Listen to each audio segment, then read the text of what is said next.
What's up, everybody? I don't know what just happened with the yellow moon. It just flicked.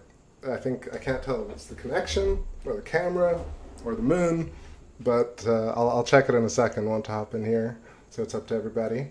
10:44 p.m. Eastern, May 20th. Happy Moon Day, Mellow Moonday tonight. Just gonna watch some gorgeous Luna, listen to some tunes. Try not to play any tunes I played last week or whatever, a couple of days ago. Hope everybody's doing great. I got some pep in my step today. I don't know if you're watching all the charts and stuff, but things are looking pretty nice. Pretty nice today, I have to say. Let me know how you're doing in the chat, if you're seeing our Luna tonight, if you got some clear skies.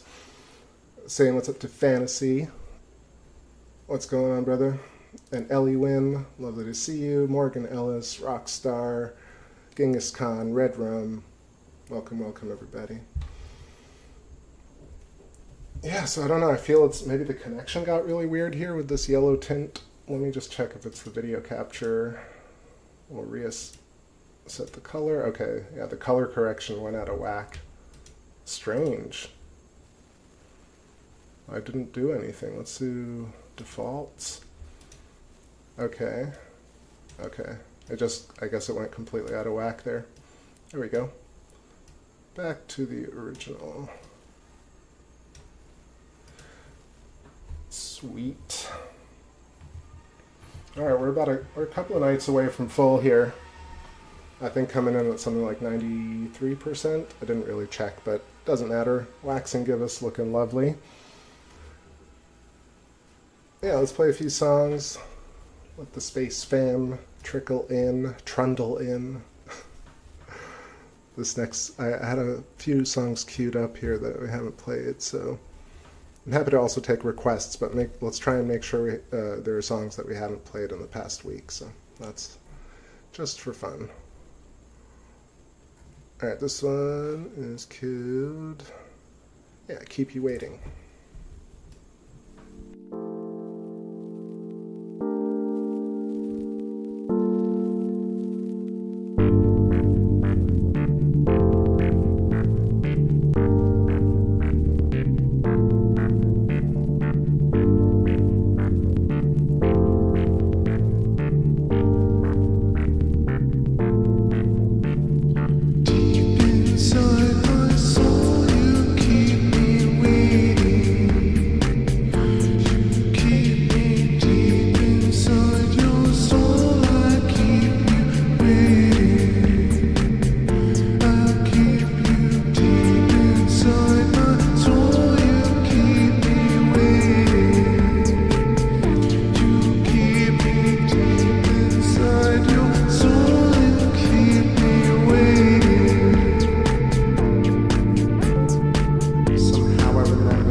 So let's try a couple of things tonight.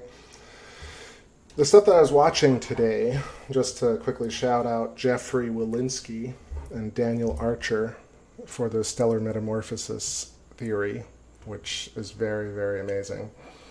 So if you haven't checked out Jeffrey Wolinski, Wolynski, I've talked about him before, but today I went through and watched a bunch of the videos that I've seen before, but I felt like just going through and watching. So send him some love. The basic premise is, of course, that planets are old stars. So stars are not one thing and planets another, but stars and planets are one continuous process. That's the essence of the theory and idea, and beautifully illustrated on his channel. So just a quick shout out to Jeffrey. And I'll pull up the paint program and we'll point out some spots on the moon that are looking great tonight. Let's see. Make sure I got my paint program pulled up. Put the chat room to the side so I can see what y'all are saying. Got paint up, paint. Make sure you've got 4K on, of course, and let me know if the audio is sounding good, too low, too high, or crackly. Okay.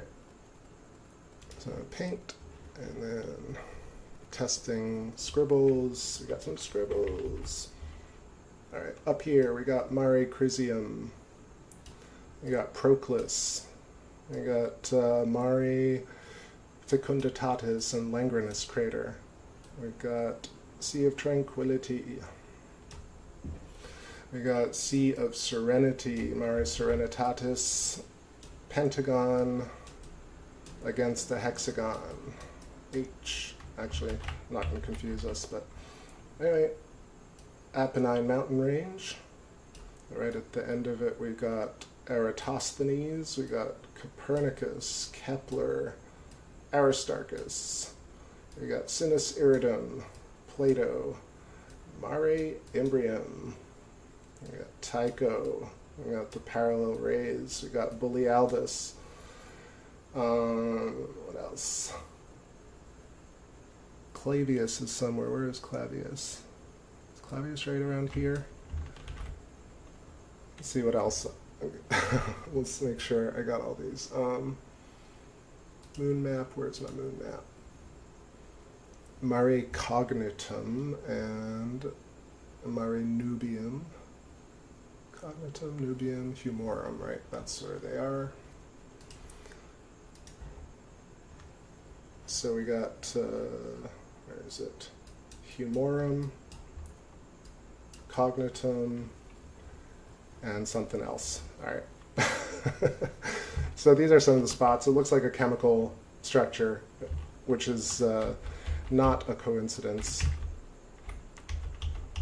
I've mentioned in the past that I think that lunar geology and all geology mimics the structure of molecules. So we're seeing that in action. Another thought about the moon, and when thinking about it from the perspective of moons and Earths were once old stars or cooked inside a star. So if we think about the moon cooked inside a star over a huge amount of time, then we're, what I suggested the other night, which is maybe this new pathway into considering like how the surface of the moon looks, right? We've talked about impact theory. We've talked about electric discharge creating surface features. And we kind of settled there for a little bit in terms of taking that a little bit. It seemed to me that electric discharge could make much sharper, more interesting shapes. But then if you think about planets being cooked at the core of stars, then you think that maybe this is something to do with expansion and bubbling and boiling. So I've started to think about potentially a third way that we could have surface features that looked like this, that weren't impact or electric discharge necessarily. Or maybe a combination of all three. So just thinking about it like that. I see Miguel in the chat. What's going on, Miguel? Great to see you. So what do you think about that? We'll just take it one topic at a time so I don't overload y'all. In terms of, if you've checked out Jeffrey Wolinski, let me know. if you'd like, if you want me to explain stellar metamorphosis, let me know. What do you think about stellar metamorphosis if you have checked it out? And what do you think about the surface of the moon being something that is cooked at the center of a star? Then over time, the layers of the star ablate, and we get to this place where the moon is something like an Earth that has been stripped away and stripped away and stripped away, and we get this stretching apart of land, and we have boiling away of like fractal layers of recursive bubbling on the surface, which would start to make sense if you kind of looked at it in terms of this bubbling nature versus all these impacts that are creating this fractal pattern. So just a couple of thoughts there.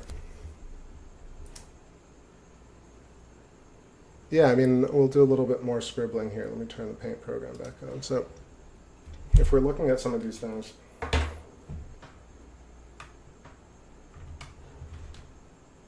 did I not mute the music? I didn't mute the music. Sorry about that. Okay. So I'm not really sure. I'm actually just thinking out loud and sharing just my thought process. But more so than anything, let's look at the fundamental geometry for a moment. So you can see I'm drawing or scribbling a bit of a hexagon around Mare Crisium, because that's the shape it looks like to me. And then you have Proclus, which is very bright white, and we have reasons for that. One is electrostatic surface level charge that creates what looks like a glow.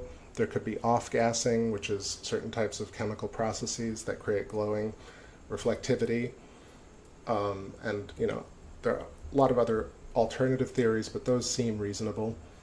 But the more interesting thing is that Proclus has this asteroid shape, this three-pointed star with 120-degree corners in between. And this, ooh, I think that was a bird, right? That was probably a bird. Nice little birdie transit.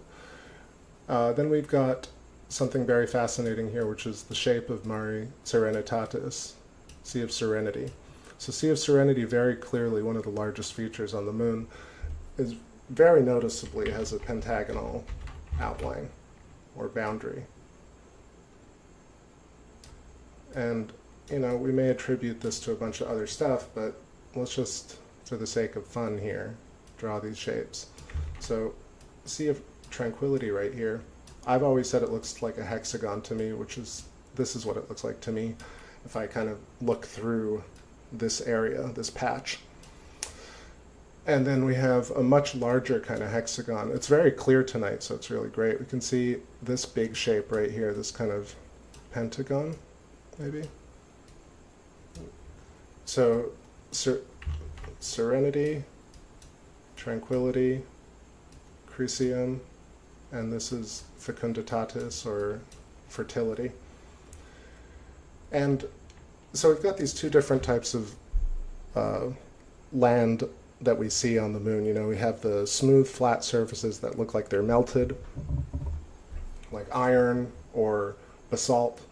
And then we've got these raised regions that look like mountains kind of sucked up from the surface. And then kind of these much more bubbled, almost like a, I would say like a sponge. You know, when you find those, like those fossilized sponges that look like they have fractal bubbles and they're just like this white stone.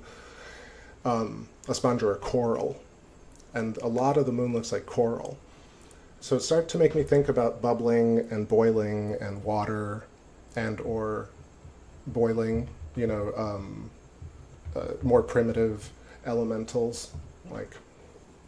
But anyway, I'm thinking out loud with y'all, nothing really set here, but let's keep going. Fecunditatis, or fertility, right? Fecundity. If I missed anyone in the chat, let me know. So we'll keep going here, and where is it? Whoops. Okay, so why am I drawing this? Because I think that there's something to the fact that these shapes occur in nature. These sharp corners, right? Primitive geometry, geometry side by side. And the reason it occurs is because all points in nature emerge from a plasma pinch. a Bennett pinch or a Z pinch or point instance of matter. And as soon as this point instance occurs, we have this point, it starts to draw in power from the ether, and it creates this sort of shape, which is an apple shape or a butterfly shape. And in the center we have a hypotrochoid. And then but what's also expanding is a spherical bubble. And it's the same sort of thing here. So I feel like in between all these shapes we have this hypotrochoid shape, right? We have the two-dimensional representation of a torus, a cross-section of a torus. It happens, Sea of Serenity, Sea of Tranquility, right? It happens between Mare Crisium and Sea of Tranquility on this way. So on both latitudes and longitudinally, we get this recursive shape. And if we continued with this shape, I'm going to draw it a bunch tonight, but let's just say we're looking at this shape from the side. This is continuous with the rest of nature, so it's just an isolated point along a wavefront. It's the very representation of taking a bite out of a wave and bitting it and making a particle. So the particle-wave duality is not really a paradox, it's just that potential energy is wave-like, and as soon as we decide what that point is, which is a process, we make it a point. We bite it so that we can describe it. And then we continue, so nothing is fixed. So everything is vibrating. Everything is this shape at every single level. And this is your way of figuring out why certain shapes emerge. So if we took this a tiny bit further and said that this point is creating a boundary like this, there's also another point next to it that's also creating its boundary. And when two bubbles meet, if you check it in the sink, you'll see that they push against one another. And if they're strong enough, they'll exist and create a very straight boundary right here, which is what we see right here, and elsewhere. Even around the shape, what's happening here is that we have pushing in from all sides of Serenity. So it expands from the center point outwards, and it meets other boundary layers, and because of compression, like honeycomb, bees create cylinders, and these cylinders press so hard against one another that they ultimately start creating corners. And because the structure of reality, the fundamental geometry, is very sound and very strong at these hexagonal and pentagonal shapes, that's what it collapses down into. So there's a reason to draw shapes on the moon, and there's a reason to notice why we have hexagons in nature. And not hexagons only, but all sorts of different primitive geometry shapes. And honestly, if you see this, it looks like atoms and molecules, but we're looking at the moon, which is crazy. So let's keep going here. So Mare Imbrium right here looks very curved, right? That's why we're fooled sometimes, but if you really kind of follow the lines, you'll start to see very sharply defined corners. Sinus Iridum, sharp lines, diamond over at Aristarchus, diamond around the plateau that's underneath Kepler is very diamond-like. Right? Even Copernicus right here, we've done it before, but it's like, what, a septagon or a nonagon? And on and on. So yeah, that's a little bit of how I think about the surface of the moon in conjunction with quantum mechanics and fundamental geometry presented by other people like Buddy James, Buddy Doherty, the Doherty set, and also presented by Dan Winter, nega-entropy. So everything is entropic until it collapses to this point. That point is nega-entropic, or negative entropy, which is stillness, what we perceive as stillness, but it's not really ever frozen, because as soon as it manifests, or we manifest, then we're vibrating. And if something is not yet vibrating in matter, then that's the line I was talking about between consciousness, unconsciousness, and aware and self-aware. I think that, just to close out this point, I've seen a lot of videos recently considering I was talking about, is a chair self-aware? And a lot of people talk about awareness and consciousness.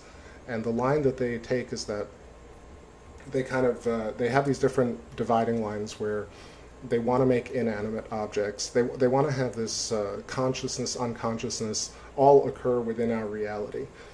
But I think if you just make the line the reality that we perceive and the potential reality around us, the dividing, the two sides of the dividing principle, then I think we end up in a much clearer path forward, at least in my view. So let's hide this paint, get back to the chat. So let me know in the chat what you all thinking, what you think of some of these ideas or not, and let's play a tune or two. And I'm gonna go make myself a drink, that's for show. This one's called Don't Trust the Rebel. I'll be back in a few. On the edge of the shores of love, say yes to the night, blur like the city. If your love was the only simple way. Oh, deep down in this jungle, deep down, sleep now in this jungle, dream now this summer. And when you feel really so long, no matter the deal, silent and watching, no friend, how you feel. Yeah. All my life, from that depression, hold to life and all those simple needs. And what was life with no one so pretty? I hear you will soon find your sacred way.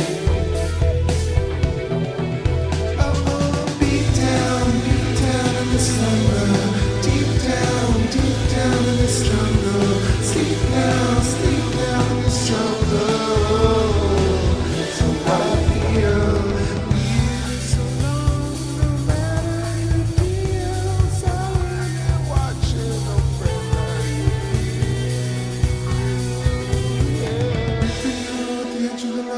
Waiting for you at the end of time, waiting for you at the edge of the line, waiting for you at the edge of time, sing with you at the edge of line, also with you at the edge of time, watch for proof as a simple black magic, as a blue with a little touch, listen to you with the truth of magic, I can do what I so much time, waiting for you at the edge of the line, waiting for you at the end of time. Oh, deep down in the slumber, sleep now in the jungle, sleep now this hunger, so what you feel.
duplicate. Just want to hop in here, say what's up to Reddy. Great to see you, bud. It's been super long. Glad to hear you've been taking some time for yourself. That's awesome. But it's always nice to see OGs pop up and hang out. So lovely to have you here. Happy Moonday, Mellow Moonday, and everyone else hanging out as well. Yeah, I'm super duper mellow. Today was a fun day. Pretty balanced, perfect weather. Lots of stuff happened, but just good news all around. So knock on wood, or not wood, knock on conscious, self-aware wood from IKEA. So yeah, we're checking out Aristarchus here, like old times. A little bit, we got some turbulence, I guess, because of the heat. It's not as perfectly pristine, but I think it's also because as the moon gets fuller, we've seen, unless you have, I don't know. I don't want to say for sure either way, but it seems to me sometimes when it's fuller, closer to, or close to full, we get this kind of big yellow, heavy haze. Glazed. Yeah, over the moon. So we're getting a little bit of that intermittently. Regardless. Okay. Regardless of that fact, we have Aristarchus Plateau, we've got Herodotus, Schroeder's Valley, and yeah, this is one of those very interesting features on the moon. One, it's amazing in and of itself. Two, it has all this fundamental geometry baked into it, all the different types of features all in one. We've got the cross-section, the zygote, the sperm, the glowing crater, the diamond shape, one of the longest rills, R-I-L-L-E-S, on the moon. It's like the Snaking Canyon Herodotus, with no real indicator as to how it came to be, whether it was volcanism or like a volcanic lava tube, or if it was an electric discharge moving across the surface. It's really either of those two. It's not like, at least as to what we've talked about. So that's why I was saying about the stellar metamorphosis thing, that like potentially if planets are cooked inside a star, or planets are stars but essentially cook inside a star, then maybe the complexity that we get on surfaces has, I don't know, I feel like maybe the way our electrical skies affect Earth, primitive, I don't know, orbiting different types of suns, or being at certain parts of, at different points in solar systems potentially, that you get an intense or less intense type of raining down on the surface from the outer layers of the stars as these planets and moons cook inside. I'm just trying to really expand the theory a little bit. I've talked endlessly about electric discharge. We've talked endlessly about meteoric impact, right? Both of those are on the table. Yo, Dweeble. What's going on? Welcome. Cool name. Have you been here before? I'm really, maybe I'm completely flaking lately and losing some memories, but let me know. Sort of looks familiar, but anyway, welcome. So yeah, what do y'all think of Aristarchus? I mean, beyond it being absolutely gorgeous, let's draw a few shapes on top of Aristarchus so I can point them out, since we're doing some, tonight is a scribbly kind of night. A Scribner kind of night. Where's my program? Okay.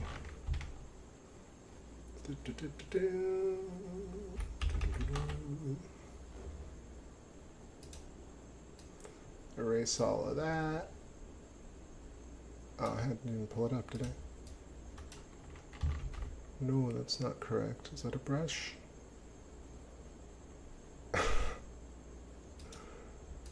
Okay, there we go.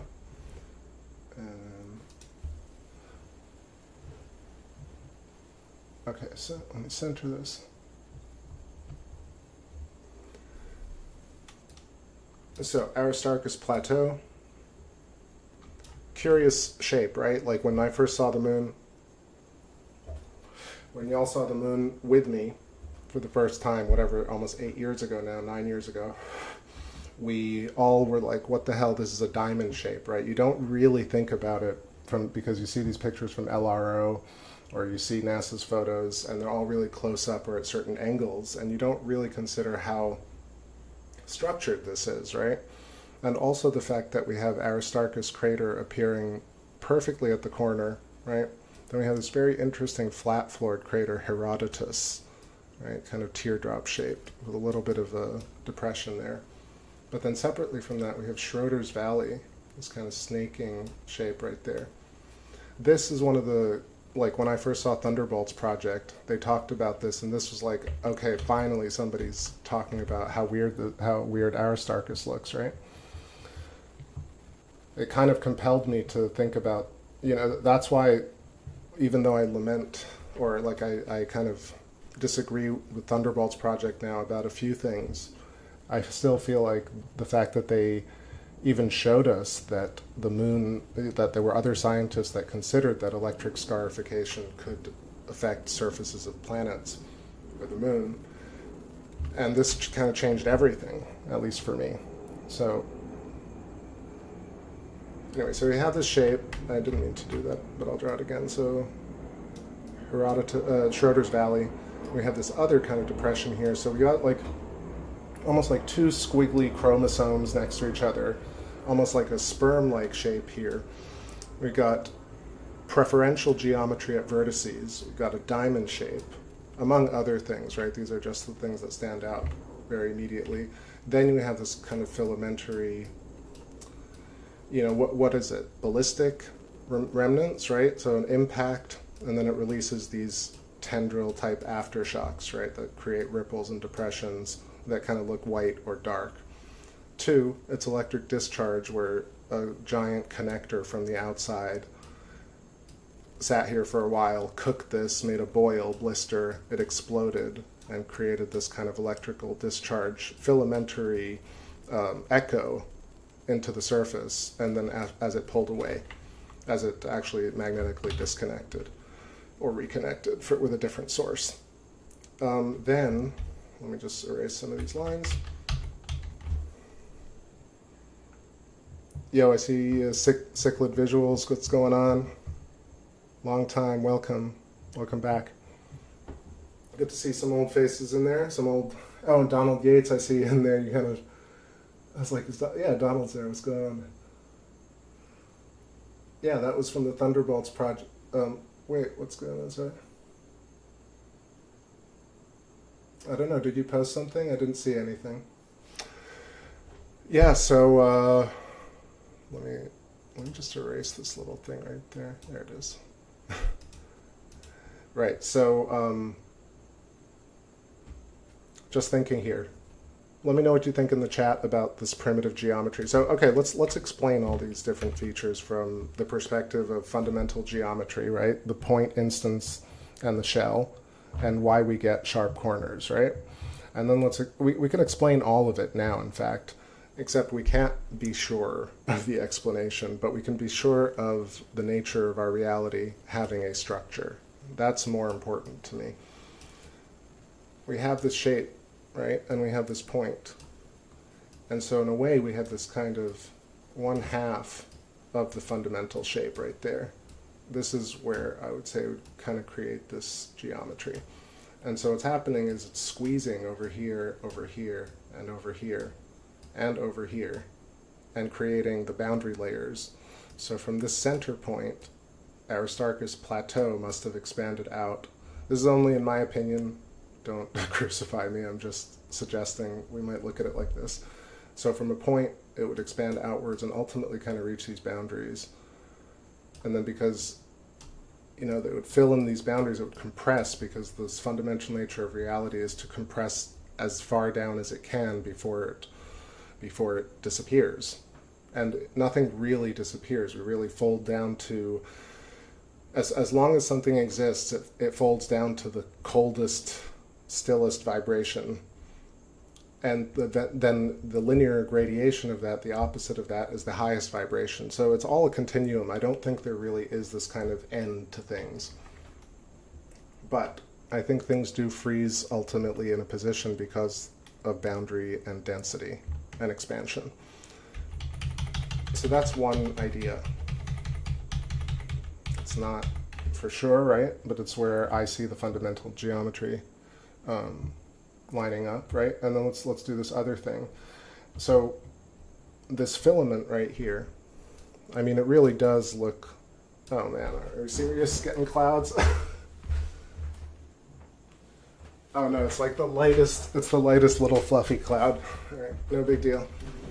I was just about to talk about, yeah, maybe I shouldn't say that word too many times. But anyway, I think it's fascinating that it looks like a blood vessel or a neuron or like a little dendrite or a little filament. Or look at your hand. If everybody looks at their palm, you see this kind of dendritic structure, this kind of wiggling, weaving structure. And what do we see that in? We see that in our vibration as human beings. We see that in our lettering. We see that in lightning. We see that in currents. This kind of just pattern.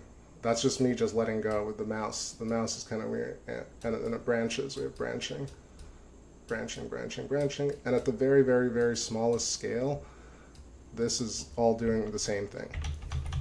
And at the very largest scale, it's doing the same thing, and in my opinion, of course. So where did that appear? I have to erase that again. So let's just answer a couple more questions. So I think boundary layers, or like primitive type geometry that appears on surfaces of planets of all sorts, whether or not it is ballistic, meteoric impact, electric discharge, it doesn't really matter. What's more important is there's a very fundamental geometry to the universe, and most people don't consider how that, well, they don't consider it real, like magnetic field lines. And two, they don't understand that it is fractally recursive at all scales, because like I said the other night, that science always does this thing where it's like, isn't it so cool how everything is connected? And that's where they stop. They never explain the next part of that, which is, this is where the fundamental structure comes from, and this is how it affects everything else on Earth. Especially something like Aristarchus. It's very funny that nobody talks about Aristarchus publicly. It's just like, I've been on, Cloudy Nights forums, I watch all the NASA videos. It's one of these things where like, this has all the features, all the fundamental features in one. You could just study Aristarchus and learn almost everything about the moon. Okay, so let me just scribble one more thing here. So, okay, we've got a very bright crater right here. This is Aristarchus crater proper, and then they call this Aristarchus plateau, right? So why do we have a point or a crater right at the corner of this diamond? What are the odds that you get an impact crater, right? An impactor hits the moon, giant impactor hits the moon. Okay, we got ballistics, no problem, right? But it hits it here. It hits it right at the corner of this diamond. Okay, and I say that kind of with that a cocked eyebrow, because I'll show you other examples across the moon where there's always kind of a crater, preferentially on the rim of a larger crater, and there's very, very often a large crater on the rim of a large mare. So this idea that points exist at boundaries is really important here. It's not talked about at all, but why didn't it just land dead center? There are just as many odds that it would land dead center, or like right here, or right here, but it appears right here at the exact corner. Same thing here, same thing with Herodotus. It's within this structure. Okay, so there are a lot of ways you could explain it. I've seen the common explanation for it, which is that this region is in the middle of a giant lava mare, right? This is all lava around it. And this kind of either over time emerged from the lava like an island, but still, I still think it's fundamentally insane how like it just sticks out on the moon. There's this kind of meta dimension to it, which is we have a moon and there's a particular surface to the moon. And this particular surface has so many different features that we can see, but we can see them every single time. It's just like we can develop a relationship with a mare or a crater. And so when you look at this, you're like, wait, how did this form So all I'm saying here is that it's super incredibly fascinating. There are a lot of different ways to approach it. And then you have the image of so many different fractally recursive memes or the habits or cultural references, right? Like I was saying, these little tendrils, you know, we have like this, we have clouds, that's for sure. Let me just check this and see how, I guess it's gonna want to be cloudy, so let's zoom out a little bit. I guess the moon's being shy about Aristarchus tonight. Okie dokie. Bring the moon over a little bit. I'll just finish talking about it. Just the point is, so fascinating, Aristarchus. We've got boundary conditions that create the diamond. Boundaries from pressure. The sharp conditions are from the fundamental geometry. We got a giant crater that's glowing at the corner of the larger structure. There's something to that. On top of it, we have the snaking galley, or the rill. Is it a volcanic lava tube? Is it a electric discharge channel? Or is it something else, right? Like, that's super important. It's not like something that people just like, oh, okay, whatever, the moon. But that, like, I don't see why that's not one of the, like, why don't we spend time on that? Anyway, I'm spending time on it. So yeah, Aristarchus, a little bit about Aristarchus. And clouds. All right, let me put on a tune here, and then we'll set up some settings so we can see the moon through the clouds. This one, no repeats tonight, right? I'll try and do that. This is an old school one. If you've been here for a while, you know it.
to catch. I haven't heard the original one in so long. It's like, damn, I said January. Check this shot out. So I don't know, I'm just getting this awesome feeling from the Terminator at the bottom left, of course, and the whole kind of left side, but just that we're looking out from from a well, I guess, all the way up to sunlight, and the edge of the well is just this Terminator line. Like, not in a bad way, just in a seeing the light kind of way.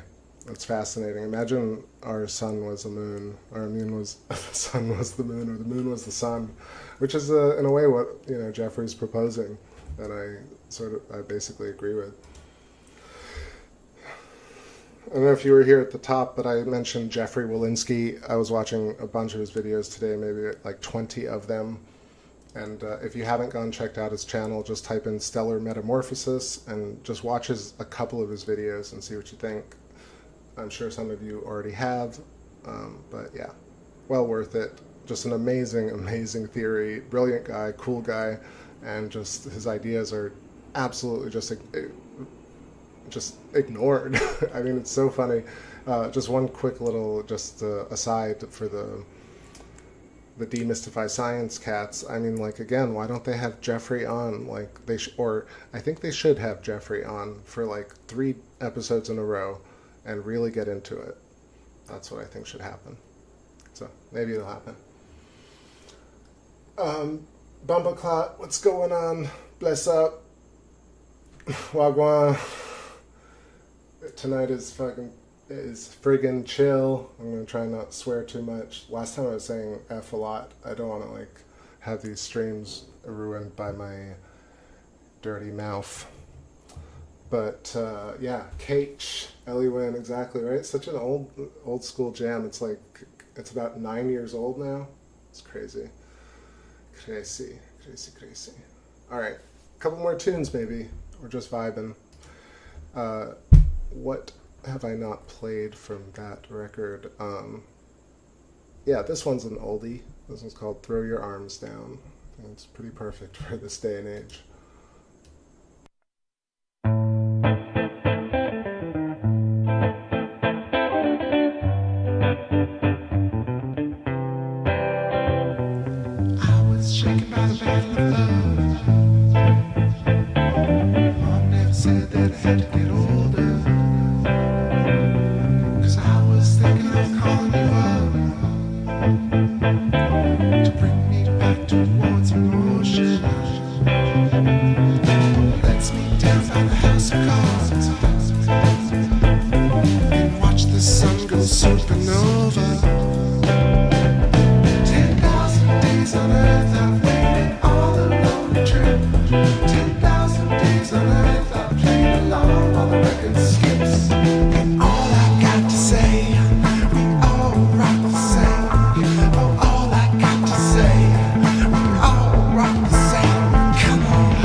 All right, all right.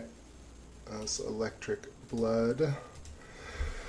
Okay, so Donald Yates makes a comment, says, Michael Claridge on solar filaments and you from Thunderbolts Project. It was very interesting, but also exactly the Birkeland current you talk about. So it's an awesome question or a comment because I wanted to talk about this and I forgot to. Let me just drink a little bit because it's getting a little bit hotter now.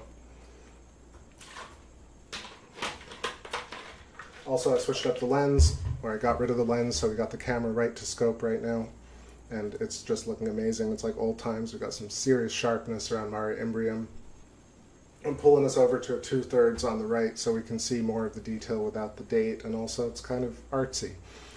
Then we'll move down a bit more, and then we'll check in with all the different spots like Sinus Iridum and Aristarchus close up.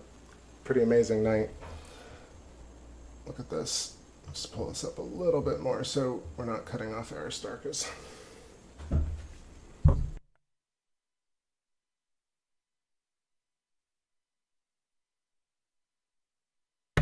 Oh, okay.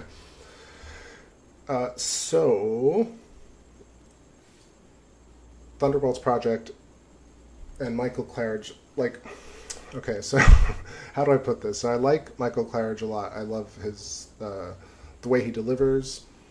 I watched all the Sapphire Project stuff. He seems like a very cool cat, and I like how he writes.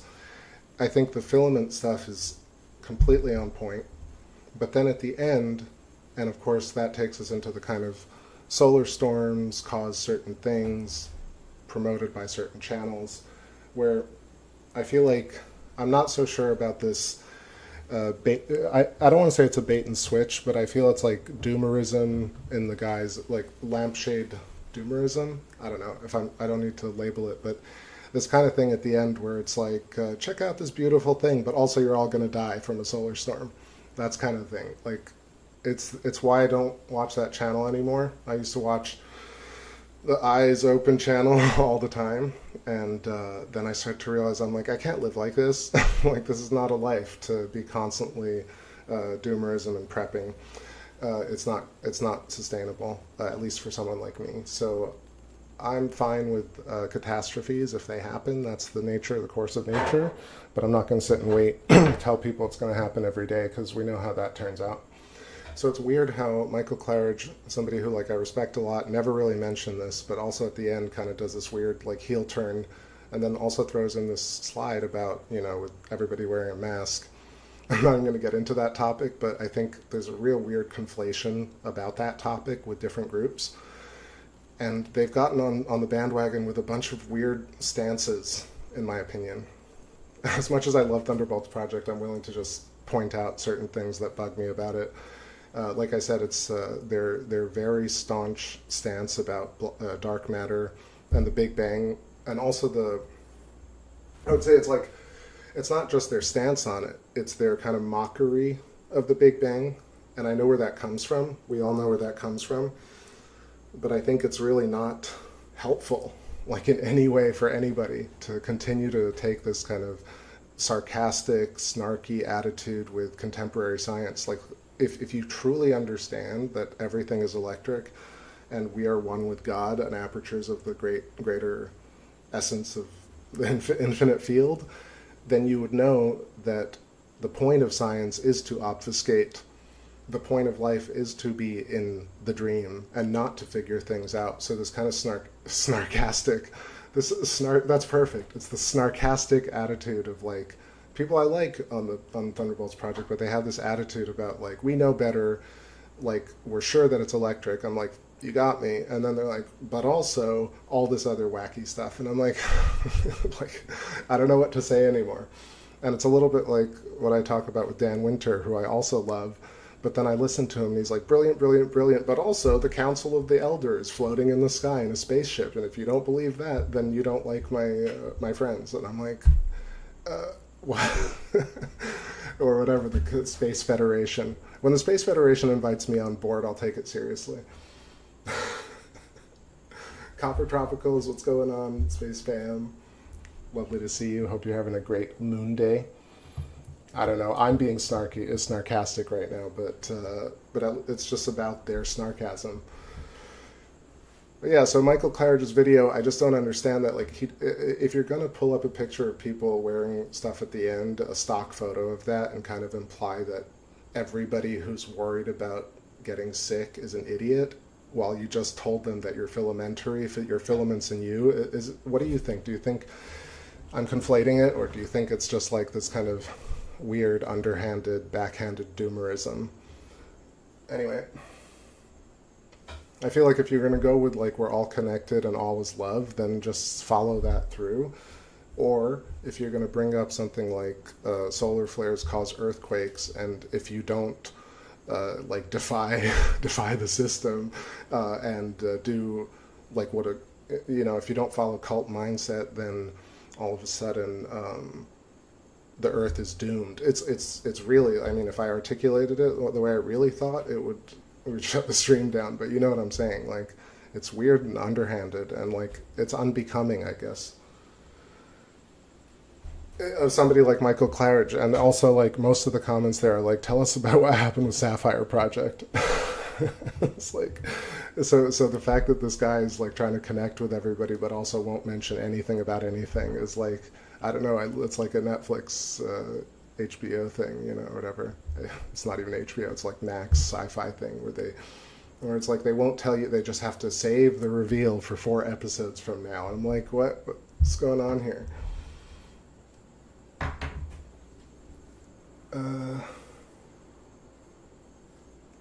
Have I missed anybody in the chat? What do y'all think of Michael Claridge's video if you saw it?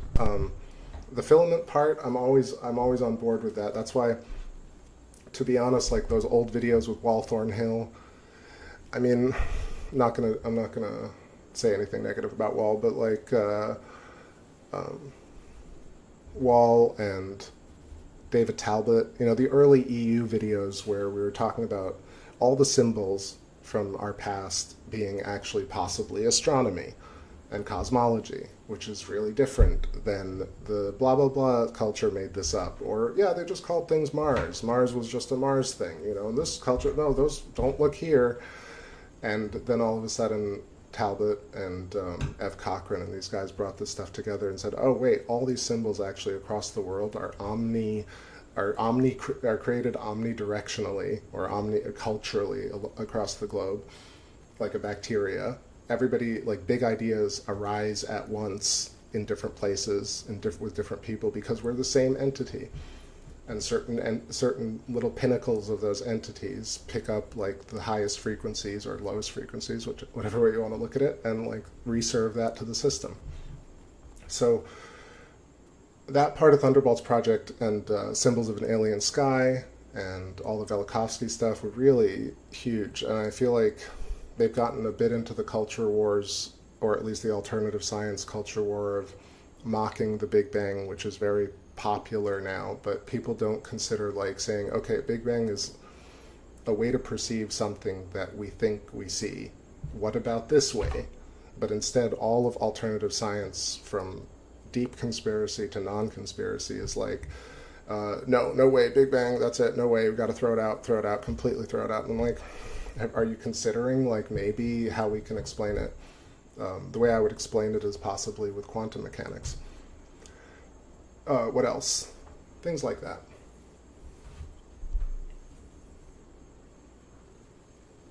Anything, yeah.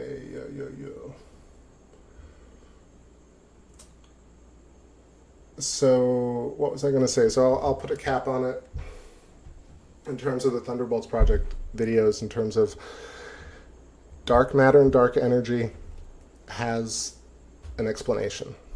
It's not the contemporary explanation, but it has an explanation.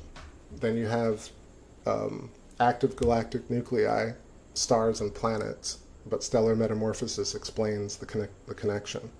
Then you have the human consciousness and the human biofield, and the fact that science can't find out where memories are and can't find out how we see things. But if we have a field, then all these things get answered. So like things like telepathy, remote viewing, outer body experience, DMT experience, all the geometry that you see all of Terence McKenna's stuff, all of Rupert Sheldrake's stuff, Aristotle, Plato, Descartes, you name it, explained with this fundamental geometry. Somebody like Buddy Doherty, Buddy James, has illustrated it by hand with compasses and stuff perfectly. You can go see his drawings and they're perfect. So if you want to see the matrix, the fundamental field, that's what it is. If we use those matrix glasses to look at the surface of the moon or your hand or a neuron or a human biofield, then it's an instant deriving tool to really understand the complete nature of the universe instantly. It's one of the most powerful tools imaginable, but one has to leave room for new ideas. So the Big Bang, if you take it as there was nothing before it and then everything, yeah, maybe that's not an idea that you want to get on board with. But if we have a Big Bang instant between a cycle continuum of a quantum world, then Big Bangs happen all the time, and this particular Big Bang instantiated our universe. There's a perfect understanding of it. Now, I still would say that what happened a trillionth of a second after the Big Bang is less interesting to me than how our eyes work in terms of quantum entanglement and resonance, because I think if humans knew how their eyes worked, or that they made their own bodies, that would be way more important than knowing what happened a trillionth of a trillionth of a trillionth of a second after the Big Bang, or what happens, with the Higgs boson. Although I would say that quantum mechanics actually has, again, we have Sabine and dissident science and all these people also throwing the baby out with the bathwater in terms of quantum mechanics. They're like, okay, no more hadron colliders, no more quantum mechanics because it's a waste of time. But I think they're also mistaken. I think she's gotten on the bandwagon. She's like, da-da-da, and here's my new thing, and this is how I'm famous. But I think it's too, I don't think you should waste money on hadron colliders, because we have two and they're awesome. But I think maybe reinterpreting that data using the unified field theory and morphogenetic fields and all the different ideas that we also have, then we can reinterpret that data in a better way.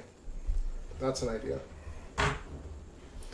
All right, taking a little break here. Just gonna go and stretch. But what are we playing is the question.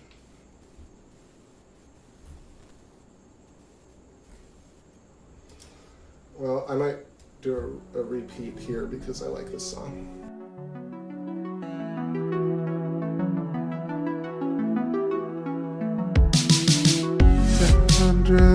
Lives we live, innocence, I've known you forever.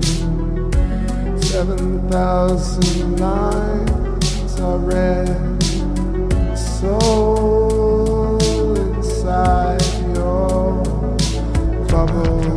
Time racing tonight, intervals divided. Never lay as a time. Would you know the life we had, and still we live our love so bad? It was always electrical. It was always electrical. It was always electrical.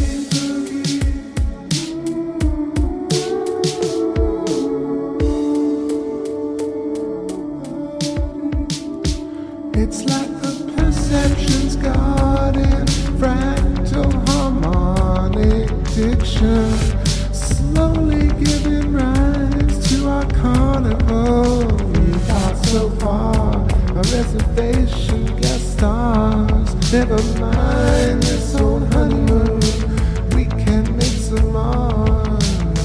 You're so beautiful, subtle energies. I told you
All right, we're going around the moon right here with a really wide lens.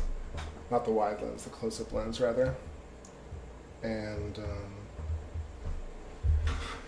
not the lens, the close-up shot. What the hell am I talking about? All right, I just want to finish up a little bit because I opened up the topic, Donald Yates actually opened up the topic about Thunderbolts project videos. But I think nobody talks about Thunderbolts project videos. They reference them always kind of in passing, but nobody really watches all of them and then has a channel to talk about them. So I'll take a moment if you all want to talk about those videos. But like I said, I think there's a bit of that sarcasm, which I feel is unwarranted and unnecessary. It kind of creates a bit of a, I don't want to say that use the word "see," but you know what I mean. But one of these things where people get groupthink, let's say. I think groupthink of, if you have groupthink, and a parameter of that groupthink is, let's be snarky towards ideas like the Big Bang.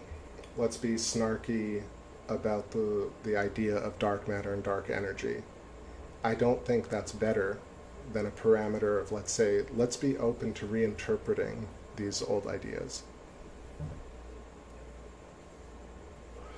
So, for me, that's something that's really important. I think another aspect of it, and my opinion on it is not to take the current paradigm as the explanation, but to consider how we might reinterpret these ideas. I would say let's start moving away from always referencing Einstein and Newton for everything, even though they are pillars of science. I think there are contemporaries right now who are brilliant. We should be talking about those people. Rupert Sheldrake, Eileen McCusick, Dan Winter, Jeffrey Walensky, people on the Thunderbolts Project channel. I would say see the pattern, even though, again, I would have comments about see the pattern. I have comments about all the channels. But, excuse me, I would say that my problem with see the pattern and Gareth is that he's so brilliant and puts together some really interesting conceptual stuff and can really explain much more scientific, like these concepts way more scientifically than I can. However, I feel like nothing at the end of the video there's really not a lot to take away at the end of the video, interestingly, even though there's a lot of data in the video. I don't know if anybody feels the same way, but I always feel like I want more. But not in the way that like, oh, that was really satisfying, in the way that like, I got a huge meal that was delicious, but somehow I feel very like I didn't eat at all. But Thunderbolts Project, Big Bang, I guess, Einstein, cult mentality, which, yeah, I'd love to get away from that. And I'm trying to think about certain videos. Yeah, I think it's not only that the fact that they're snarky about these things are sarcastic, it's that they juxtapose the sarcasm with actually relevant and very valid information. I'm not the only one who thinks that. I've read comments that exactly echo what I'm saying. Let's see. Ellie says, seeing lots of faces, pareidolia. Yeah, the moon tonight is absolutely perfect. We can see all sorts of different shapes, sizes, faces, and spirits. But the note on that is, of course, we see ourselves. That's how we see things. So all the faces that we see are not unimportant. Like, I'll give you an example. So if we used to think about pareidolia as this thing that it's like you're just seeing things, but you can actually point that out to another person and they can also see that thing. So it doesn't make it less relevant because, oh, you're seeing faces and patterns.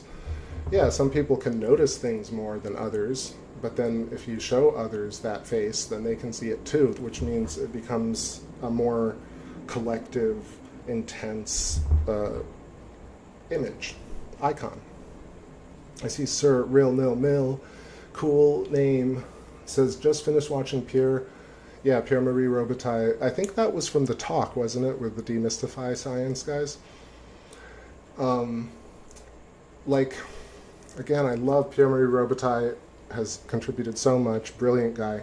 He has a little bit of something. This show is all complaining, so no, I'm not going to complain too much, but I want to throw in my perspective since we're talking about it, which is that Pierre Marie Robitaille has this way of talking where he's so well educated and so well referenced, and he really, really not only believes what he's saying, and he's right about basically everything that he's saying to a point, because I think that he gets to a point where he says, this is what I'm focused on now. I'm not focused on taking it further than this.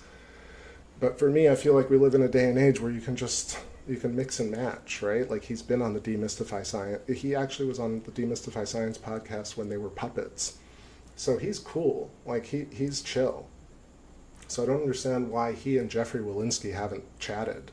Like, I think they're aware of each other. I mean, obviously Jeffrey's aware of Purely Robitaille, but so he takes this liquid metallic sun with a lattice. So we have a sun with a lattice because it has actual properties of liquid. We see it. That's what he's trying to prove. That's what he's proven. And yeah, brilliant.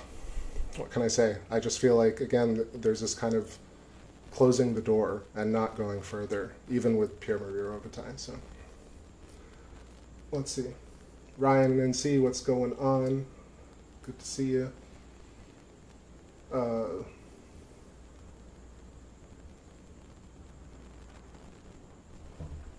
Yeah. So what was I even talking about? I was talking about Thunderbolt's videos. Where's my lighter?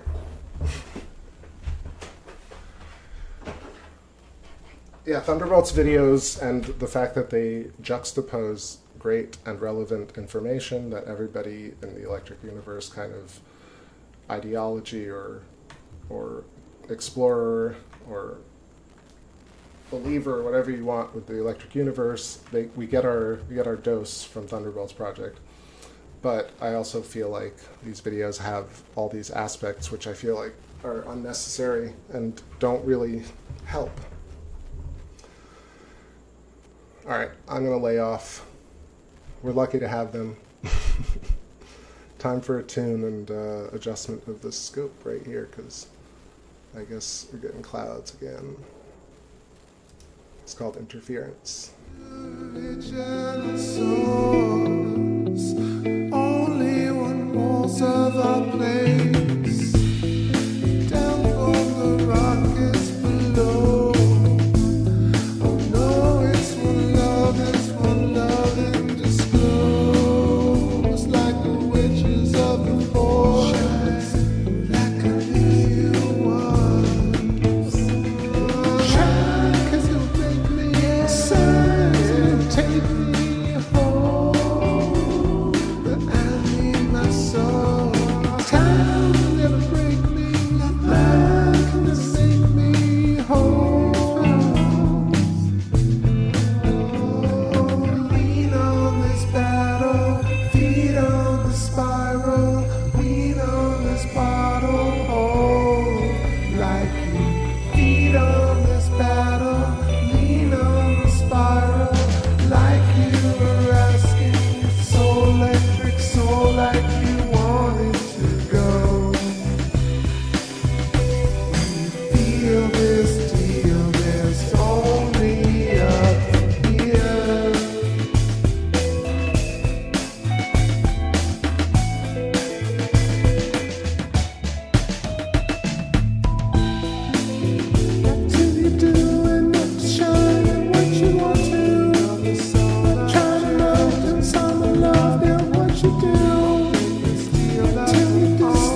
So just toying with some clouds here. The last one's called Defunct. And before that was Fine Fixer. Hide it all away. Yeah, so finicky clouds coming and going. Let's readjust, because that shot of Aristarchus was looking good. Can you hear me when I'm all the way over here? Let me know. I feel like you can. I can't tell. Let's just like keep this going here for a bit. It's like huge patches of clouds and then no clouds in between. Anyway, so we were talking about Thunderbolt's project, talked about some shapes on the moon. What haven't I talked about? I talked some personality stuff. Yeah, I don't know. Let me know in the chat if there's something you'd like me to touch upon. Otherwise, we'll keep going with the tunes here. Trying to find some deeper cuts. It's called Brainiac Maniac.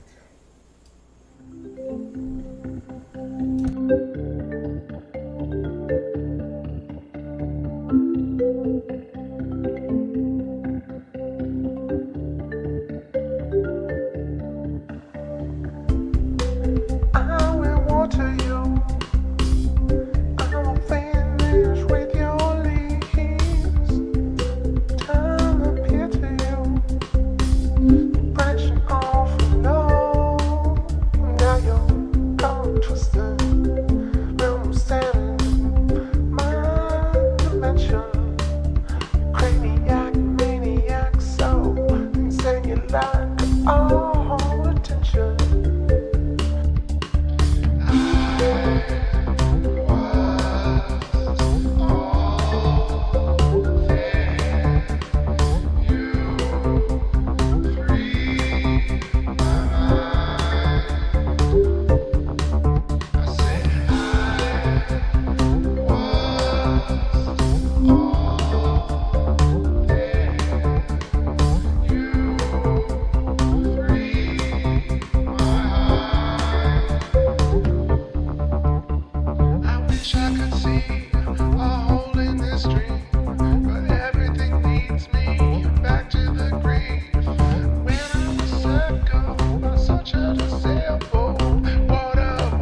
What's going on, Morgello? Nice to see you. Good night, Donald. I know you took off. Ellie, thanks for all the awesome comments. Yeah, I was like, do you know that song, M People? From way back. Don't look any further. Don't look any... I'm not going to go too much further. So yeah, we got some crazy clouds and some heat coming in. It's like a sauna in here, but I got tons of energy. 12:26 a.m. It's already the 21st, Tuesday. Cheers, everybody, for hanging out with me. I don't know, maybe we'll go another hour. I still really want to get some close-up shots of Aristarchus. I think it'll clear up in a bit, and then we can do that. So I ain't going nowhere. Let me know. Yeah. I don't know, I have all these things to say, but I feel like I've been saying them, and I want to go in and draw a little bit. We got, like... I think we were talking about that cat right there. Let's find that little scribbly cat. And also I can show you the lady in the moon, too, the one that I drew on that other one a while ago. Let's see. I feel like we might have to turn the image. So yeah, spirals and spirals. Who else can we shout out? Eileen is going to start making videos again. She had a little episode today. And then I think See the Pattern had a new video. I think Pierre Marie Robitaille, Sky Scholar, that's a good one. Yeah, really, if Demystify Science people listen to me, Anastasia or Shiloh, please have Jeffrey on. So Jeffrey has a platform and people, like you guys have over 12,000, 14,000 followers. Get Jeffrey Walensky out there. Gnostic Chef, what's going on, Chef? Great to see you. I'm sitting here cooking in Florida. But we got our moon, or a hidden moon, a hidden voguing moon right now. But she'll be back. Gnostic Chef says, I dropped an interview with James True today. Why is that name familiar? I'll have to bookmark that. James True. Bookmarked. Yeah, so earlier I was talking about Thunderbolt's project and how great they are, but also how... Oh, hell yeah. Alright, I'll have to check this out a little later. Does anyone... yeah. So, gosh. I'm trying to think about what I want to talk about. So, yeah, Thunderbolt's project videos, I feel like we had... we have this kind of interesting juxtaposition, right? That's what I was trying to say. I said it earlier, but I want to reiterate it because, I don't know, it's just worth it. This idea that we have an alternative science scene right now that understands that old physics needs to be redefined and restructured for the next generations, right? We have a small group of people on planet Earth that get to be enlightened, so to speak, and be aware of this, and the rest are living the dream. You know, we have to suffer through understanding everything. Truly. But, what was I going to say? So, yeah, so you have Thunderbolt's project, where they give us this amazing structured universe of electricity and all the stuff that they got, counter-rotating currents, Donald Scott's electric star model, even Eileen McCusick's Sky Scholar, and on and on and on, all from Thunderbolt's project, right? And then you have this other guy who does the big channel that everybody talks about and has the catchphrase. And all of his science is actually really interesting and probably on point, if I'm being honest. But I think the doomerism aspect of it is what is this juxtaposition of like 90% let's say truth, for the sake of just talking about it, but not like ultimate truth, but their truth, let's say. So you have this 90% truth with 10% kind of like what the WTF. Thunderbolt's project, all these alternative science channels. Then you also have the same thing with popular science. Let me just adjust this. Gosh, it's like so finicky tonight. Yeah, it's across the board. I feel like a large part of it is the ufology, 10%, where you have a lot of the great science that we have that explains a lot, and then all of a sudden we have to bring in aliens and ancient civilizations and all that sort of stuff. Wow, look how beautiful that is, the clouds moving across the moon. Stunning.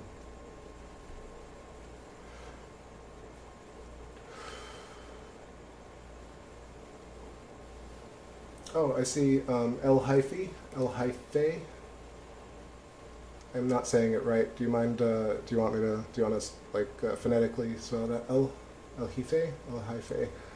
Peace and love, hope all is well. You want to hear strut? Absolutely, let's do strut. Sorry, I was just, like, sometimes the comments vanish for me, and I kind of have a comment section blind spot. So, let's see. Play some strut here for show. I'll take requests, anybody. So we're waiting for some moon to clear here so I can do some zoomed in shots. That's sort of why I'm a little bit flustered, right? Not even flustered, I'm just like thoughts over thoughts, because I was ready to go in and dig into Aristarchus, and then I got sidelined by these clouds. So back here talking about some, you know, cultural and mimetic aspects of the electric universe and alternative science. YouTube culture, which is this idea that you have all these great theoreticians where they present 90% brilliance and then they throw in this kind of 10% salt, and you're like, I don't understand how to deal with that. So that's just to cap it off. So interestingly, just to kind of double down on the Jeffrey Walensky stuff, since I'm talking about it, just watching Jeffrey Walensky's videos about stellar metamorphosis, he says the same thing. Well, I took it from him pretty much, but when I was talking the other night about how we look for Earth-like planets light years away, but instead we could be looking for Earth-like planets inside of Jupiter, Saturn, Uranus, and Neptune forming right now. If we just considered that stellar metamorphosis, which is the fact that Earths and moons, things like Earths and Jupiters, are cooked inside of stars. Or Jupiter is actually a transitional between a star and a planet, where ultimately everything is actually starts like a star, like a point of instantiated matter, like a Z-pinch. And I think that's much more holistic and much more understandable and much more, and gives way more means to explain the fundamental structure of our cosmos than saying we have stars on one hand and then planets on another. Because the planets on another, this active galactic nuclei and accretion disk model for planetary formation, has so many holes in it, but nobody understands how to propose a new idea. Until, of course, Jeffrey Walensky and Daniel Archer, who proposed stellar metamorphosis, which absolutely explains how we can get the complexity of an Earth by cooking it inside a star. And I think when you think about that, we're baking a planet. The complexity of life is cooked inside of a star, and then the layers are torn off. The other aspect that I forgot to mention is the axial momentum, the spin of things. Where does the spin come from is like a huge question. Popular science doesn't really answer it clearly. I don't want to say that just talking out of my ass, but I mean, like, the understanding is that there are a lot of different opinions on where spin comes from, but there's no really like consolidated idea of where spin comes from. Like, why does the Earth spin, or Venus, or the Moon? The Moon is actually tidally locked, but why objects at all spin at all? And so where the spin comes from is from the fundamental field, the etheric field originally. In my opinion, if you take all the different ideas and throw them together, spin is inherent in nature. And so we emerge from the etheric field into matter with spin, from every point to every star. And so the proposition is that these stars are like points of matter. So a star is a Z-pinch, and then the Z-pinch ages and turns ultimately into debris. So stars into smaller stars, into Jupiters, Saturns, Uranus, Neptune, Earth, Mars, Venus, Mercury, Ceres, asteroids, debris, falling back into giant stars like our sun, and reforming and going through this perfect holistic cycle. It's an incredibly sound and brilliant theory, and it's completely ignored by everybody pretty much, even people who know Jeffrey and he's talked to, right? Like, he has this, anyway, Demystify should have him on, and I think he's just really kind of tired of people ignoring him, but I figure it's worth giving him some love tonight. I talk about him a lot, but I mean, I think it's such a great idea.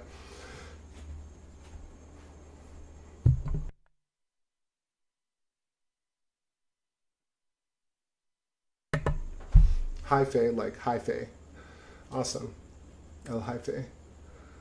It's basically the mycelium, aka mushroom roots. I have seen it before, but I just never took the time to pronounce it correctly. So thank you. Awesome. Glad you like the topics tonight. We're getting some gorgeous moonshots with the clouds, so I'm just enjoying sitting here with y'all regardless of what we're doing. Did I play Strut already? No, I was about to play Strut, but I will in a second.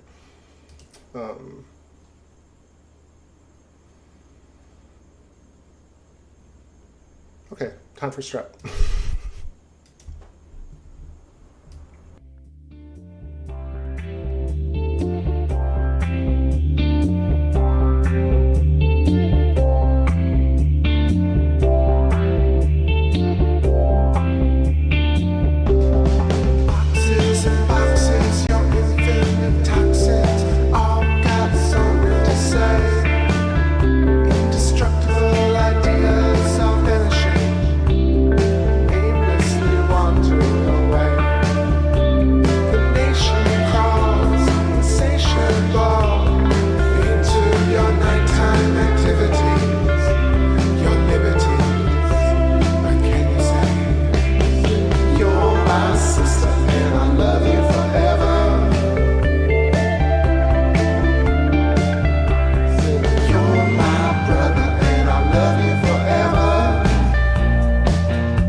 classics there. Strut and Light of the Moon. I got Why Am I coming up in a second. I gotta find it though. I want to say hi to Cyber Sully. Great to see you. Better late than never. Always cool.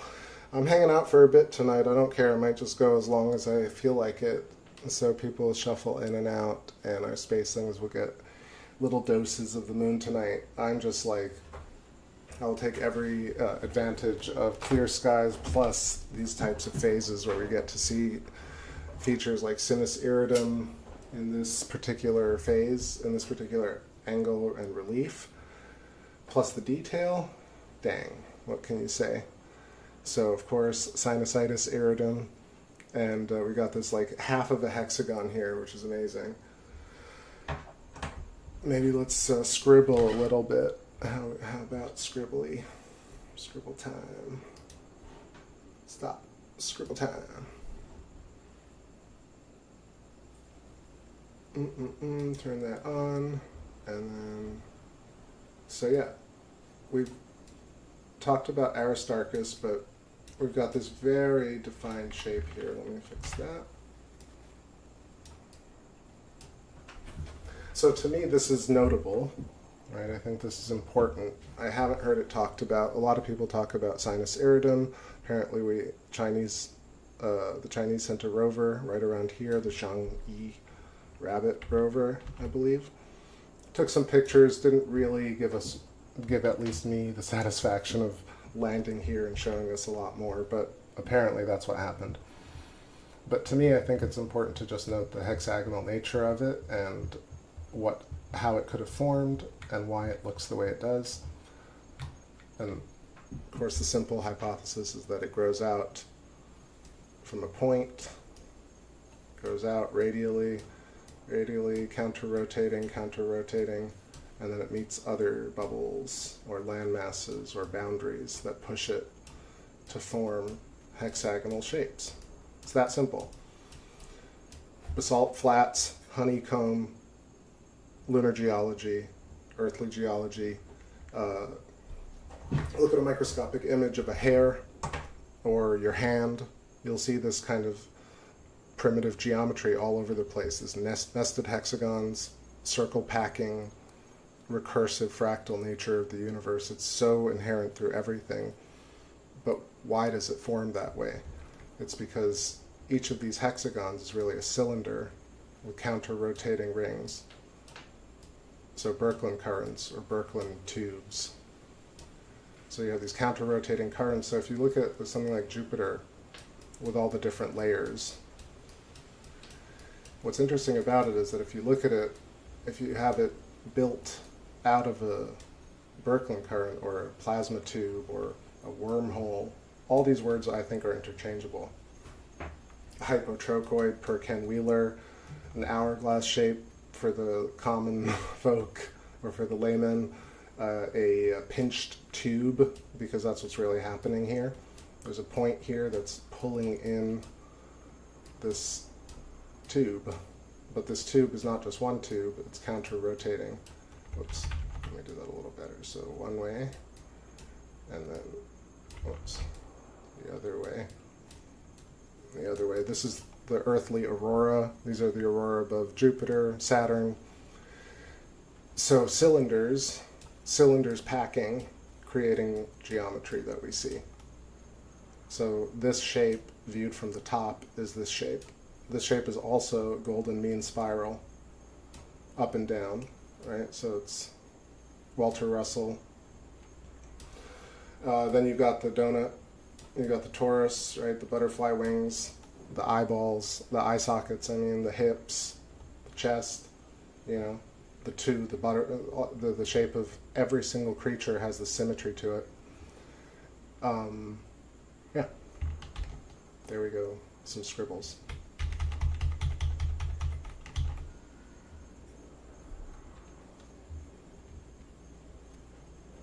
And then let's move on up to another region here, and I'll play a song for us. Mary Quate, what's going on? They call me Mellow Yellow. That's not the right key, is it? That's sort of what I was thinking. I was actually going to call the stream Manic Moonday, but I wasn't feeling manic at all. So I ended up calling it Mellow Moonday, which also, when I think mellow, I think Bob Marley, Mellow Mood. But Donovan is not no slouch, so I'll take that. So let's move on over to these awesome little features to the north of Mare Imbrium, or I guess it's, yeah, to the north of Mare Imbrium. We got Plato crater, the flat-floored crater, which is, I think we counted it once, was it 9 sides, like a nonagon, or an 11agon? I don't know. What the hell am I talking about? Let me just read some comments here. Cyber Sully says, yeah, Cyber made some great comments here. That's what I was going to say. So give me 1 second here.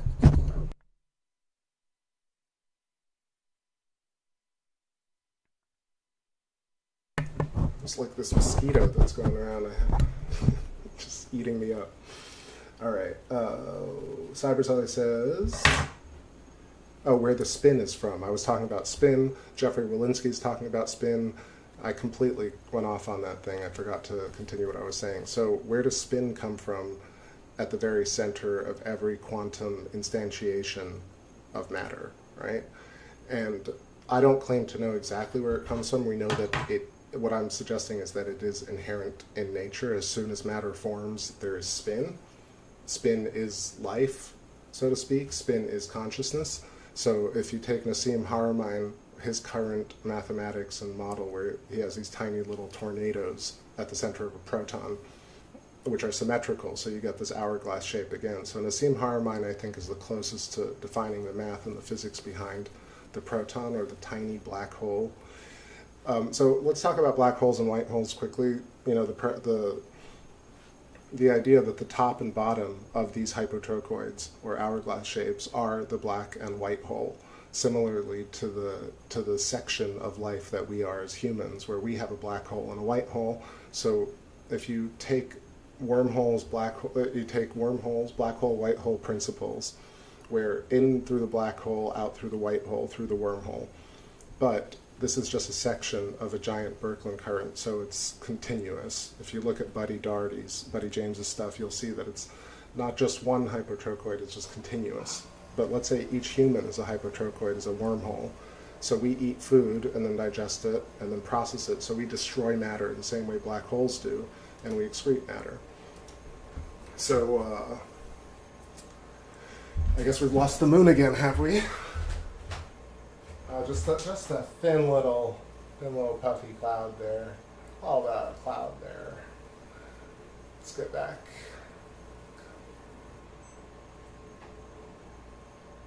Oops, okay. Wibbly wobbly, timey-wimey. I see Cognition, what's going on? Appreciate it. Welcome, welcome. Throw your arms down, that's a cool request. I'll try and remember that one. So, no, I'll remember that one. It's Why Am I? And Throw Your Arms Down. I actually played Throw Your Arms Down last night, but we can do it again. What was I saying? I was talking about counter-rotating currents creating the shapes, and then I was talking about something else. Oh, we were talking about spin, because Cyber Sully was talking about how spin is created, which is, yeah, Cyber Sully says, perhaps the spin comes from the opposing charges during the formation of a toroid, which I think you're saying that as matter is formed, as the Z-pinch is formed, the spin is also created, while opposing charges during the formation of a toroid. So the way I think about it, and then it's very really layperson thinking, it's just kind of very mostly philosophical thinking, but if we take it as instantiation of life is a dipole moment, right? So so the formation of a gradation of charge. So positive and negative coming together to form an instantiation. This is maybe sort of what you're saying too, but if I'm like misinterpreting what you're saying, that's fine. But that's sort of how I think about it. But I would also say that just conceptually, the idea of spin being the vibration and the wiggle that starts it starts with every instantiation or point instance or z-pinch that happens, and the spin slowly degrades over time, and spin slows down, so you go from a very rapidly spinning star or quasar, and then you get to something like an Earth or Venus or Moon, which are barely spinning. So you have this gradation of spin over time. Axial angular momentum is what I was trying to talk about earlier in context of, with regards to a stellar metamorphosis theory.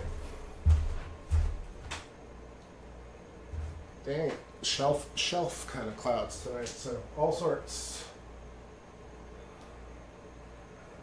Really trying to mess with us.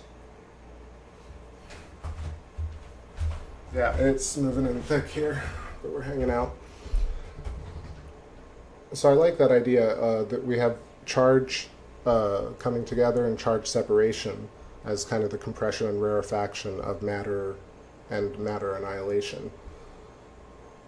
Entropy into neg entropy, and just an ongoing process. Making me work for it. Gosh darn it. That's nice. Cybercelli says, I do believe that magnetism is a result of the interacting electric charges.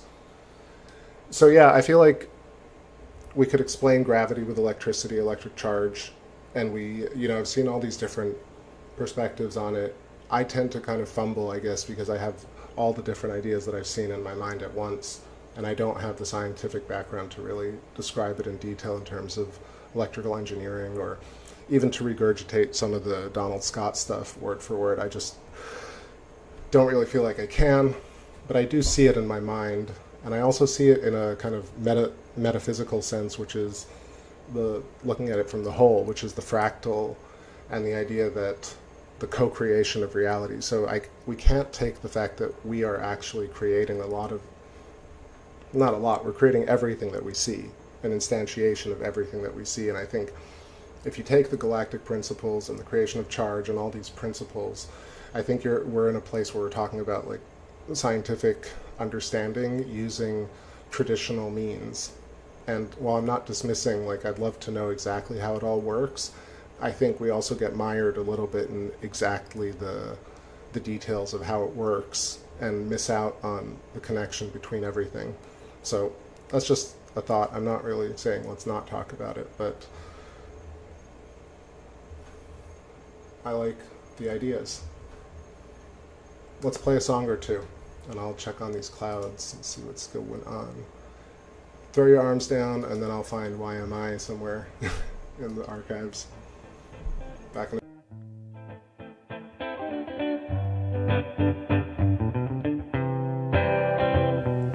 I was shaken by the battle of love.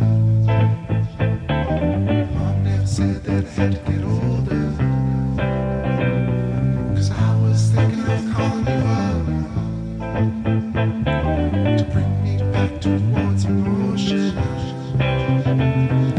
Let's meet down by the house of cards and watch the sun go supernova. 10,000 days on earth I've waited all along the trip. 10,000 days on earth I've played along while the record skips. And all I got to say, we all rock the same. Oh, all I got to say, we all rock the same. Come on, high, high.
just adjusting here, trying to get everything in balance. So the clouds have cleared, we got a crystal clear shot. I want to get some footage right here of Mare Crisium, Proclus, Tranquility, Serenity, and Fecundity, and Nectaris. So we'll get over here a little bit. Nice, nice, nice. Let's scribble some side-by-side geometry. So let me know what you think over here in terms of these structures, but you can already see it when I pull it up. To the left of Sea of Serenity, of course, there's this very interesting shape with what looks like lettering and such. So let's draw a little bit on it, shall we? Whew, whew, whew. I'm just huffing and puffing because it's so damn hot. I feel like the longer we go, the hotter I get, but it's all gravy. Don't tell me. Oh no. Gee whiz. All right, I guess I gotta be quick with this. So paint, and then pull this up. All right, so we got Sea of Serenity and Sea of Tranquility. It's not a great line, but anyway. Sea of Crises. And this is just enough. So you can see right here, hypotrochoid. You can see right here, hypotrochoid or hourglass shape. You can see right here, hypotrochoid. You can even see this outline. Let me show you this amazing one that I was looking at. It almost looks like an ankh or a cross, like an ancient brass cross, but see that? It looks like the shape of a person. Same thing over here. Same thing over here, as it dims out on me. Let me adjust this lighting one more time. One more time.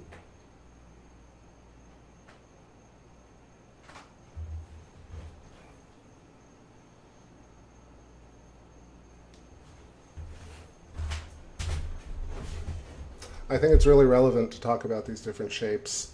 It's stuff that no one really talks about. We talk about just all this other stuff about water on the moon, ice, how it rang like a bell, aliens, hollow moon, but we don't talk about like very obvious fundamental geometry right on the surface. Again, this looks like a molecule to me, right? Like, good Lord, with your finicky clouds tonight. All right, I think we can just adjust it back to normal.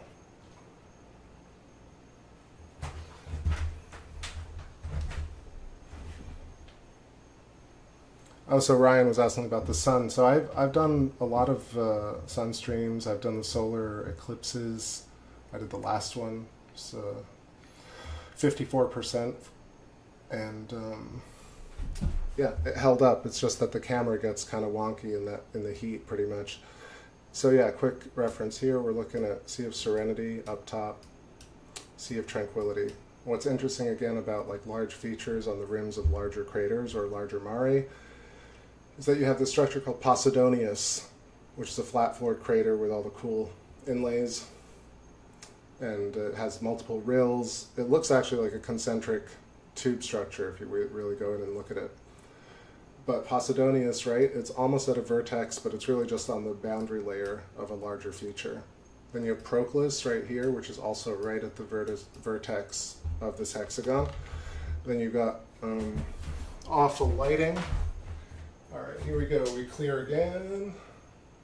Heck yeah. All right, so Mare Crisium, Mare Tranquillitatis, right? You have a very intense feature right at the vertice or boundary. And on and on. And on and on. And this to me looks like molecules, the structure of crystals, the structure of nature. And we never talk about how they're formed, why it's formed. And so if you want to visualize how it was formed, the way I visualize, we have counter-rotating cylinders, top-down view. And as they expand, they meet other cylinders in the form of different types of materials, and they basically become nested honeycomb or packing circles. We see it in 3D programs. If you played with Blender or Cinema 4D, you can see these shapes basically like push together all these cylinders, and then you create these forms. whether or not it's electric discharge or impact or bubbling, boiling, cooking, it doesn't matter. It really matters that everything fundamentally are these types of counter-rotating cylinders that create everything that we see. And we see bits of these giant, continuous, eternal tubes.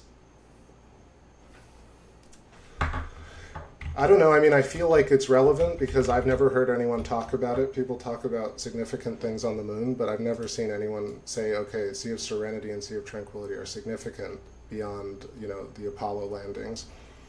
I'm talking about looking at this stuff as like a layperson from Earth and saying, hey, what can I derive from the moon? To me, it's crazy. Now I can look at the moon and say, oh, I see why that's that way.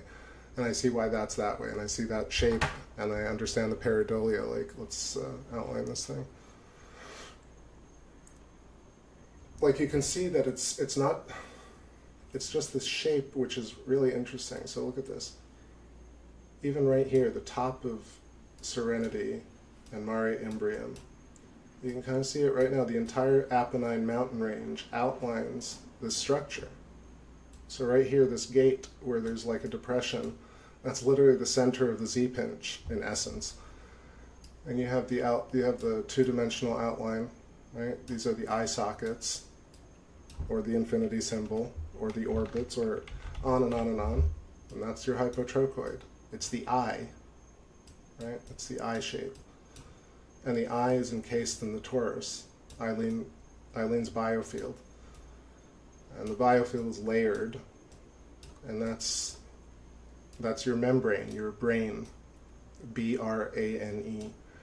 And we resonate with our layers to remember and to store memory. So humans are basically a stack of these. Our chakras are basically a continuous stream of these tubes. And so if you look at your eyes, it's proof. I mean, if you look at yourself in the mirror, you'll see that the proof is in the pudding. Look at your eyes and the bridge of your nose, right? If you keep going, you end up having a face because, you know, that's the geometry of life. Every single creature, that's why you have butterflies embedded in the face of a leopard. That's why you have diamonds. And or crystals even. Even the idea of crystals, people just say there are crystals and crystal lattice. People don't understand why things have angles and sharp corners. I never did. I looked at crystals my whole life. I had no idea why quartz ends up having lattices and structures. And they have it because the essence of life is counter-rotating cylinders that expand into each other that form boundary layers. And because we see only sections of these infinite cylinders, counter-rotating cylinders, we see them as bubbles. We see them as circular, like topping off at the top and bottom, like planets. It explains how Jupiter has layers. It explains orbits. It explains basically everything. That's a grand statement. I take that back. But it explains a lot. I'll just put it that way. All right, maybe time for a song. I'm getting so hot in here, but take a little break. And then let me know your thoughts about the eye shape and the fact that we are the eye, and we have this field around us, and an apple has the same thing, like the core of an apple and the flesh, the butterfly body and the wings, the Earth and the Van Allen radiation belts, the Earth and the heliosphere. It's just on and on, upwards and downwards, infinitely. And why not use that as a tool to derive the fundamental structure of your own existence? So, song time. Stephen song time. Did I miss anybody in the chat? Let's see. Cybercelly says, heck with the sun, the tunes can melt your cam. That's a cool command. Let's go. Like, which song am I gonna do here? It's got to be something different. I'm gonna do Dreamboat. No, that's too intense. Like right away. How about something tiny bit more chill?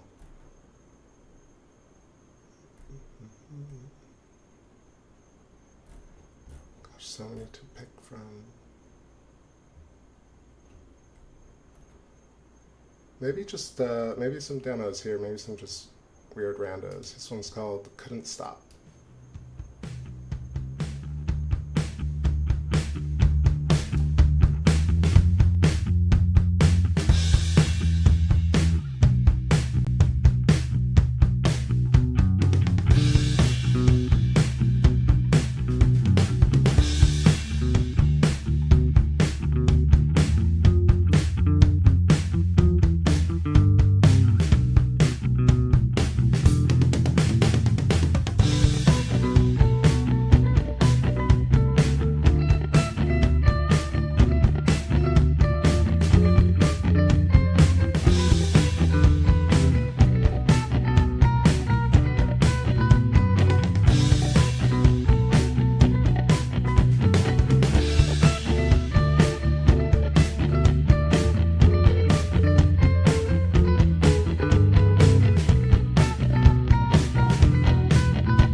broken toy box and couldn't stop, and now just let's check out some of this moon that we got clear skies. So we're gonna Tycho was looking really excellent, but now I'm going north, and let's check out some of the Terminator features.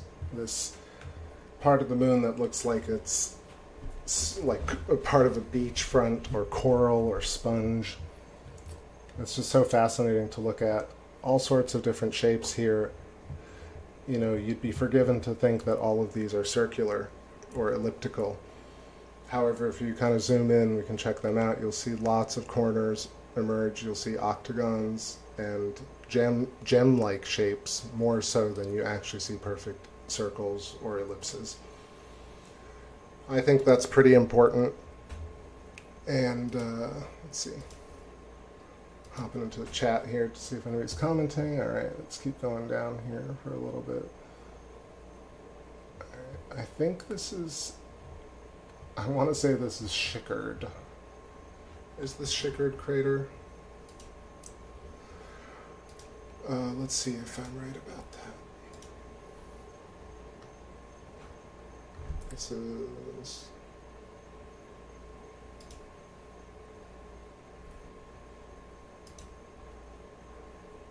I believe it's Schickard. Yeah. Hell yeah. It's just more elongated than the Atlas, but this is a really incredible shot, and if I may say,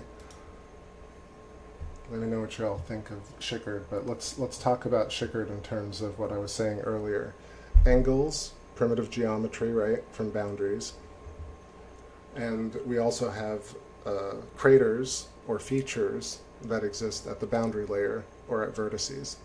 So let's draw on top of it and see if we can use that fundamental geometric structure to learn more about this crater, as opposed to just taking some historical narrative about this crater, or just saying, oh, it's this wide and this tall. Let's, I guess I'm being dismissive. I don't want to sound dismissive. I just mean, like, I feel like we've done a lot of that. We've done a lot of, this crater was found by this person, and it's this size, and it's this old. But I don't know what we really do with that beyond just regurgitate little factoids and trivia. For me, I think it's more interesting to look at this and say, wait, what's going on? Like, how was this formed? Why does it look this way? Why is that feature there? Why are there angles? I guess that's what I like. Can you imagine if we saw an impactor? That would be crazy. So let me just pull up my paint program. And we can see, okay, let's do this and tell me I'm delusional. Or don't tell me I'm delusional. All right, we got those angles. That's an angle. Go all the way down. There's an angle right there. Kind of inlet. That's a really cool inlet. I was just going to say, this little craterlet is on, let's not draw over it, just go over here. And it's a little broken there. But you can see these corners if you really pay attention. And then you see this Schickard microcraterlet right at a vertice. So again, we have this, yeah, we do have a few little craterlets inside, but they also tend to seem near the boundary, right? And then something like Tycho has that perfect central point. So anyway, so that's Schickard in terms of geometric structure, and in terms of why is there a little craterlet at its rim. But then I think we can also think about it in terms of the meltingness of it, and say, like, okay, was this actually like an impact? Was this a giant meteor that hit this region at a certain angle and create this kind of smeared, I guess it's not really smeared, it's only smeared to us because of the view and because it's wrapped around a sphere pretty much. But I guess either way, it is ultimately this particular crater, if you look at the image, does have an elliptical feel to it. It's not as exaggerated as we see here. But I keep having to erase this this little hexagon every time. Chrysium and Proclus. Erase, erase, erase. So yeah, was this formed by a bubble that it, you know, melting part of the moon that expanded and found boundaries over here and created this structure, right? Was it an impactor, or was it a giant electrical discharge? And I'm going to basically try and propose things like this and just lay out all different possibilities, because there aren't that many. There are just those few right now. And I think it's, so we have 3 ways of looking at this that are new, I think. And yeah, beyond that, it's gorgeous, and then we get to see it. That's like a 4th thing. Let's see, so let's keep going here. Of course we have, fractal recursion across the same thing, because we have craters that mimic Schickard, but on a smaller scale. What I did want to go to is these faces that I saw earlier that I was going to scribble on. There's a region that looked very, let's see this one. See, it's a little bit of a scary kind of demon mask here, but it doesn't have to be. Well, let's see if y'all see it. And there's a fish to the top right. So let's scribble that, and I'll get back to the chat in a second. I can't see chat right now. All right, so it's almost like one of those Japanese demon masks with the eye socket right there, eye socket, and the nose, and the crazy mouth. Not my best. I think y'all can see it like that.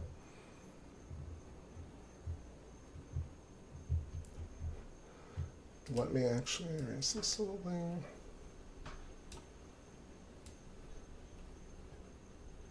Where the hell is it? There's that little... so stupid. There it is. No, it's not there. It's so stupid.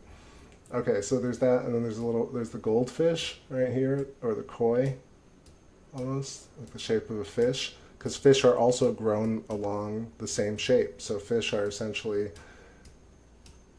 one section.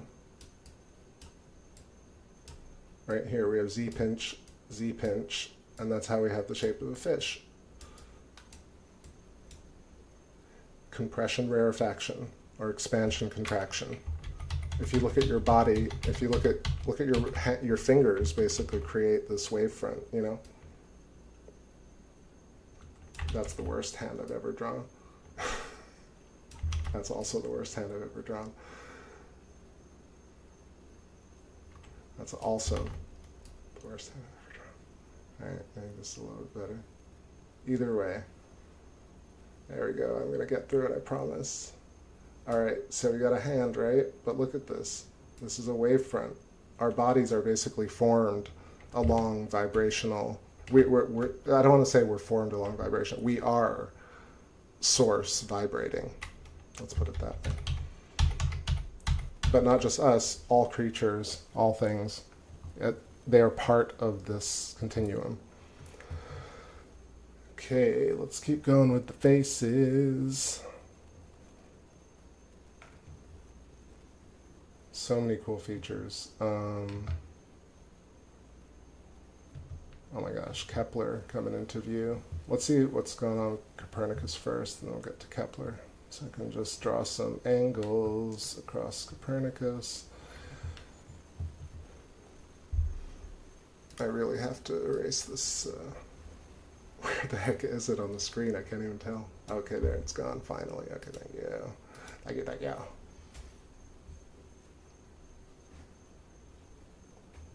It's just one of the little brush strokes, and I couldn't find it because it's like using the paint program on top of this. I have dyslexia, so I'm looking at the cursor on top of OBS, the streaming software, but paint is on another monitor, so I can, that's the only way I can really do it. It's, yeah, anyway. Here we go, Copernicus. Let me fix the lighting on it.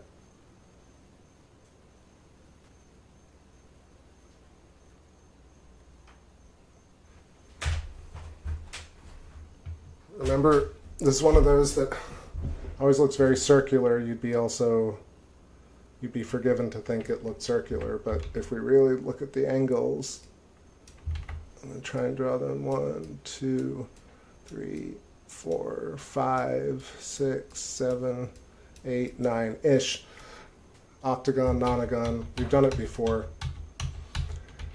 And then you have, of course, the center peaks and the kind of incredible filamentary echo or, ballistic impact or filamentary dendritic structures emanating from an electrical connection from outer space coming into the, that's a terrible representation.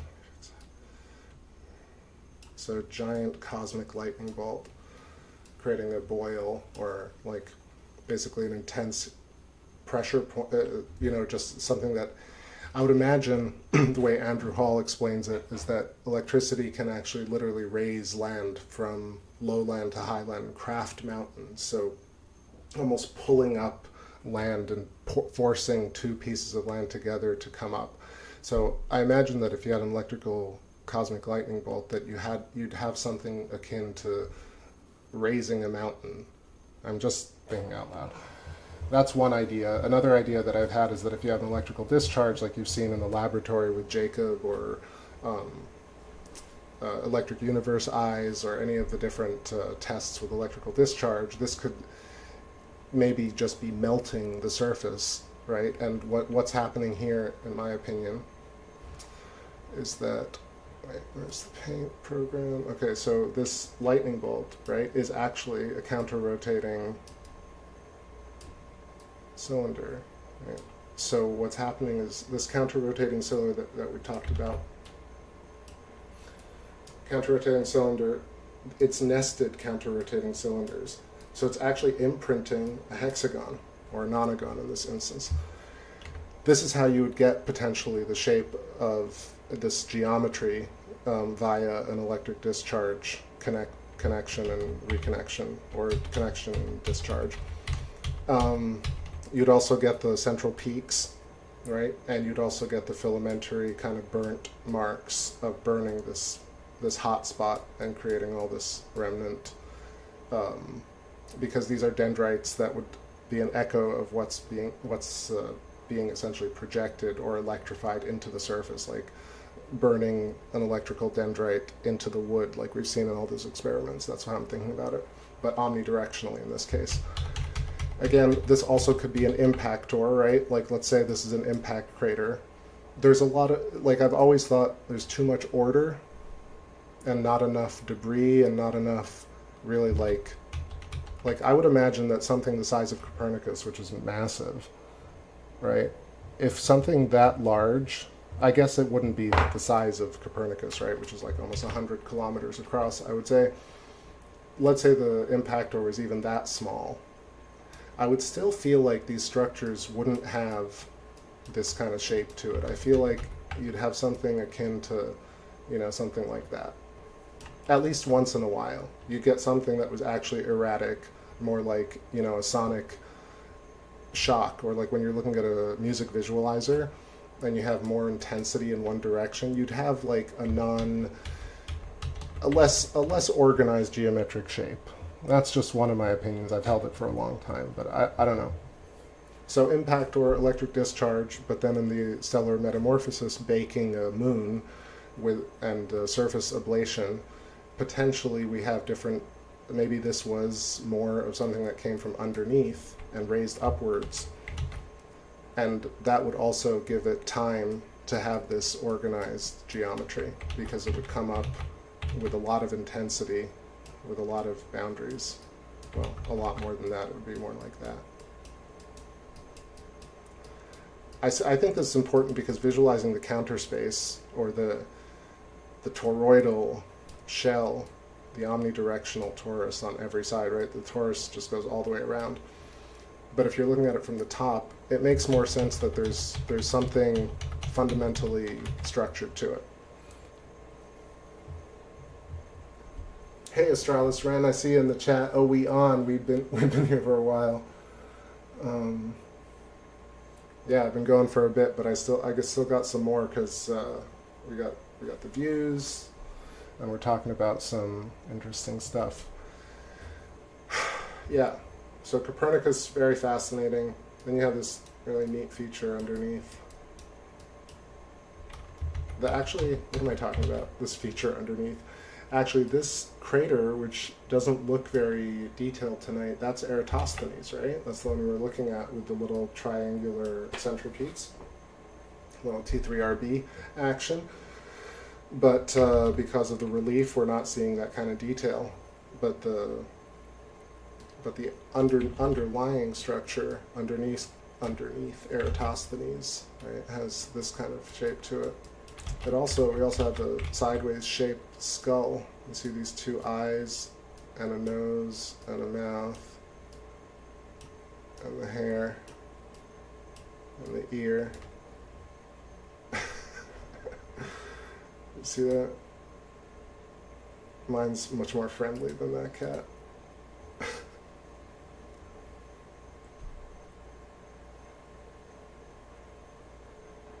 Oh, True Man Zoo, what's going on? I didn't see sorry, again, blind spot sometimes. What's going on, True Man Zoo?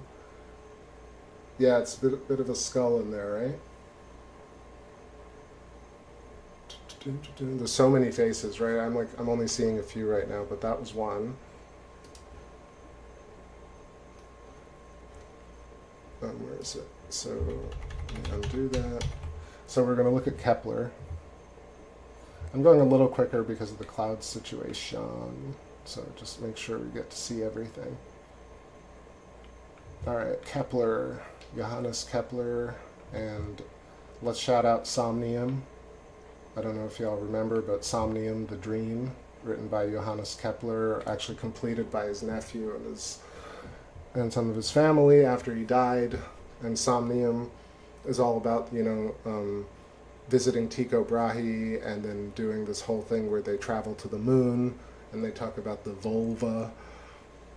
So if you haven't checked out Somnium, Somnium by Johannes Kepler, I recommend you do. It's a short read, but it's really a trip. It's like from the 1600s, and it's all about moon travel and how it might be to actually travel to the moon through a portal and then live on the moon and see Earth from the moon. And this is like probably one of the first quote-unquote sci-fi novels, but to me it's, I don't know, it bridges more in terms of what Johannes Kepler was actually working on, and he just disguised it in saying, hey, it's fiction, don't burn me at the stake. But I think they basically poisoned him.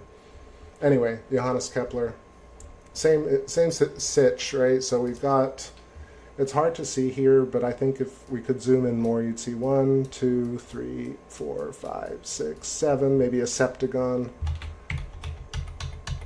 But it's smoother, agreed, right? But then we've got really crazy, cool filamentary action coming off of this, whether or not, right, we talk about it ballistics or electrical filament radiating filaments from electrical discharge.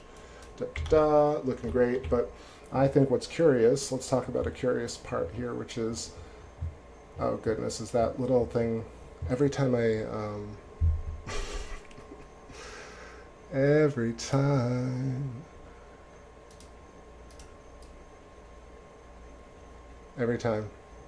because I keep, there it is, gone. I have to not undo that much.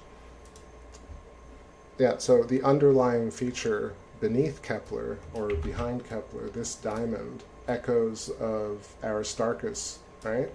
Interestingly. Let's get back here a little bit. It almost has that feel to it. So how did that happen? And I do admit that if you look at this, you definitely could see this being an impactor. But then again, I would suggest the same thing about Copernicus. Wouldn't it be a little bit crazier? Wouldn't it just be a little bit more, erratic? At least certain ones. So again, we have ordered geometry, we have filamentary action, Let's keep going here. Oh, you see this little gremlin right here? Let's look. Here we got an eyeball. We got a little eyeball. We got the little cute little horns. Oh no, come back. Come back up here. My tracking is not too bad tonight, I have to say. I spent some time tracking Spica and a couple of stars and then came back to the moon, so we're pretty good tonight. There, you can see this little critter.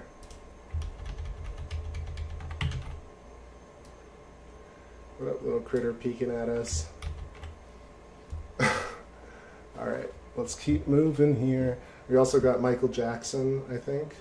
I've never seen that one before, but Um,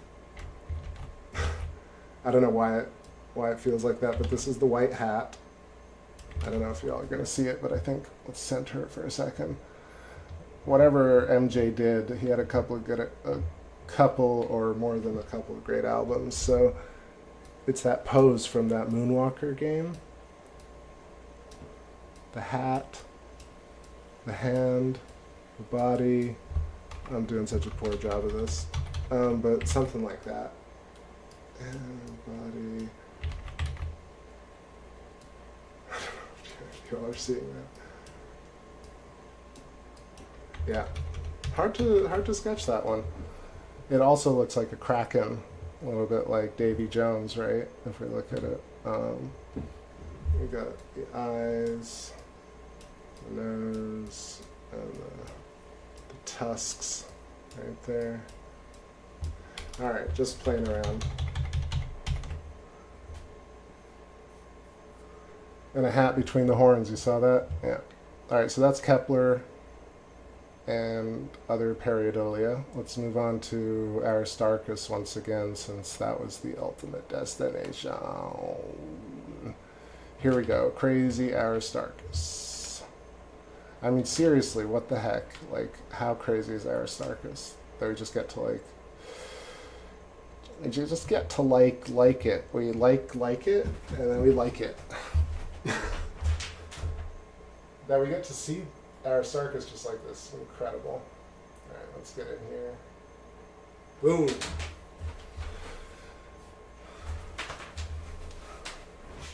Okay, so I got the contrast turned up, you know, so Aristarchus crater is a little bit blown out, but that's okay.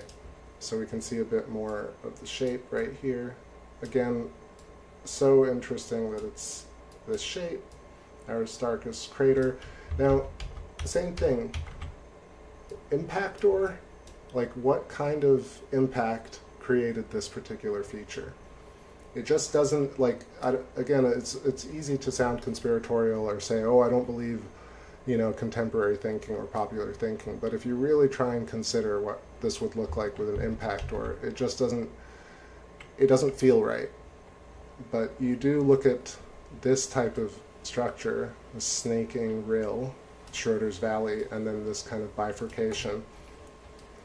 And this shape, which looks like, you know, I said it earlier, so whatever, sperm, it looks like a sperm.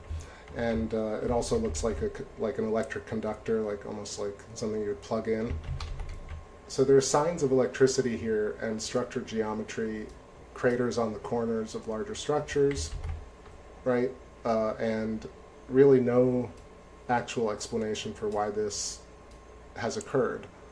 But if you look at your hand, and you look at lightning bolts, and you look at neurons, and you understand that the nature of reality is dendritic, then you understand why something like this and how it could form, theoretically.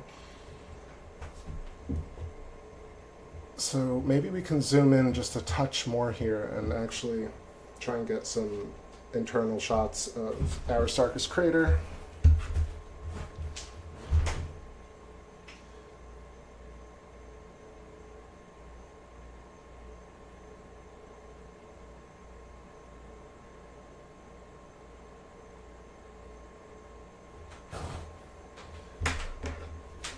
Yeah, it's very, very glowy, but you can see a bit better here how we've got what looks very smooth actually having angles. It almost looks like one of those gems, like a rupee from Zelda. I don't know, what do y'all think? To me, this is just a stunning feature with so many mysteries and things that we can discover about it. So, highlight of Aristarchus, highlight of the moon, one of my favorites, probably up there, top favorite features. So where do we go next? Let's zoom out for a moment, take a little breather. We got some clear shots right now. Look at this. I think maybe we'll check out Plato and Montes Tenerife, Pico, and Sinus Iridum next. But let's just watch this shot for a moment. 1:45 a.m. a long stream tonight. I'm gonna skip tomorrow and then probably do the full moon if the weather permits. So that's the schedule. Yeah, we should check out Mari Frigoris as well up at the top. Lots of cool features. Time for a song and a drink break.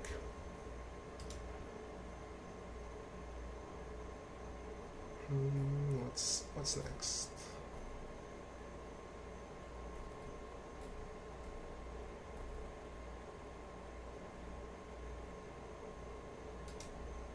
It's called Think Back Over.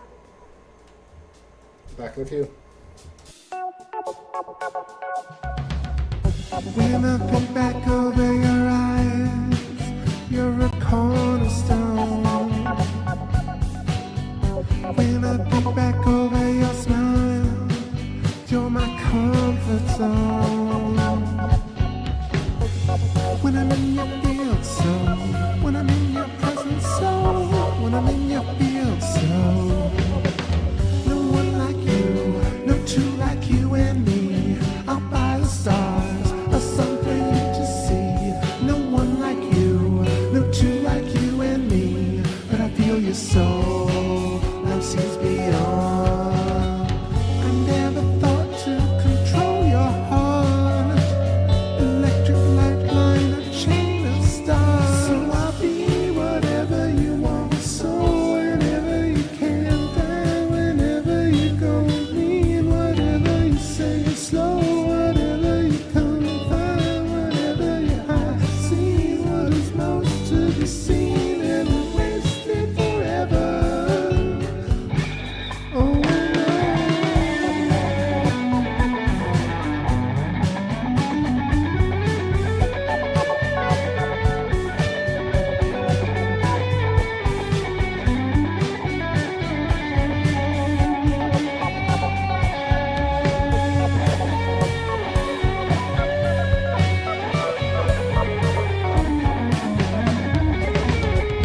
no one like you, no two like you and me. Out by the sun, a sun for us to see. No one like you, no two like you and me. But I feel your soul, that sees beyond.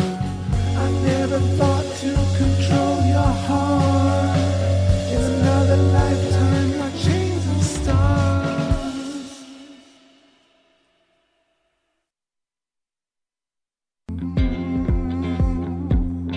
Memories of you, always gonna run in light, dawn, starlight, kind, moonlight, shrine, or right side, or light tone, privilege ships in night's crown, fire like trees, chill like smoke, sign a hall, inside shell. Where are you? I've been here, so this all is borrowed. All I know is everything we think about is gold, electric soul.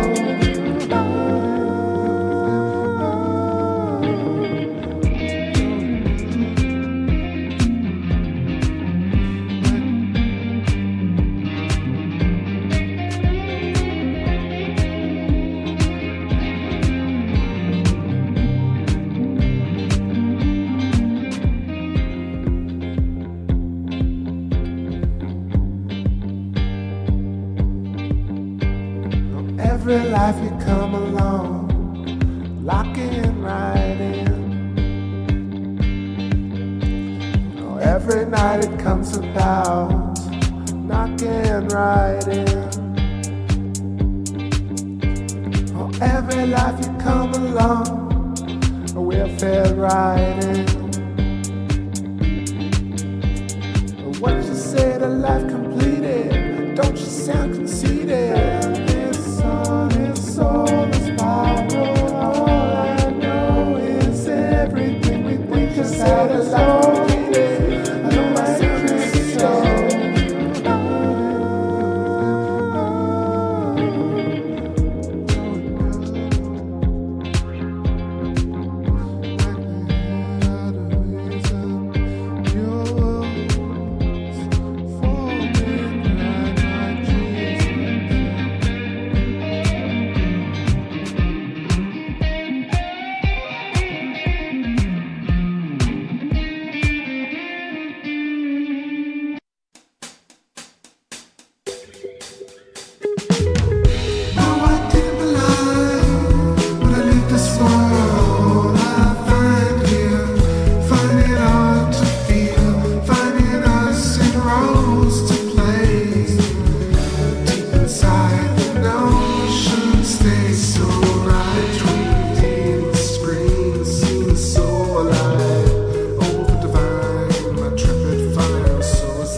stopping the spin. Wolves against the night, feeling it's so right.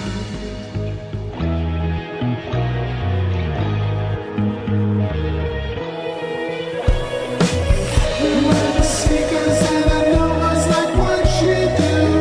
Oh, I've been saving space just right here in my heart. Let's go. I mean it. Oh, come on, take me along. You're like my little perfect solar system. I want to hold you, but I could never trap you in. Moves against the night, feeling it's so right. Like my little perfect solar system. They want to hold you, but I know they would never ever stop me to spin. Moves against the night, feeling it's so right. You're like my little perfect solar system. I want to hold you, but I could never trap you in. Moves against the night, feeling it's so right. You're like my little perfect solar system. They want to hold you, but I know they ain't never ever stopping the spin. Moves against the night, feeling it's so right. Feeling it's so right.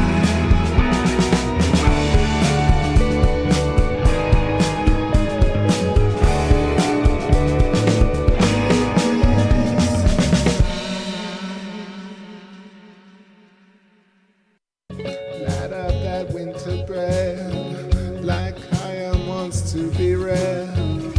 Wish our black waterfall so the words cut harder once. Side vomit, mom and dad, those times ain't coming back. Hard to know just how to feel, and could they ever know peace? Maybe I'll just cut them slack, but they work so hard to relax. And when they get their bodies to the sea, I feel the end becomes me. Will the end become the solution? Smiles, not confusion. My heart, I release you to the memory of this place. High, stellar far, song, an analog. And I feel like running back, gone too far this time. I'm glad we're analog.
dreamboat.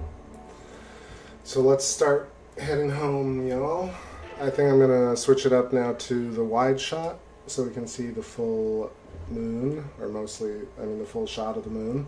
And then if I can, we'll do one more scribble and land this craft. Cyber Sully, take care if you're still listening. Great to have you on the stream.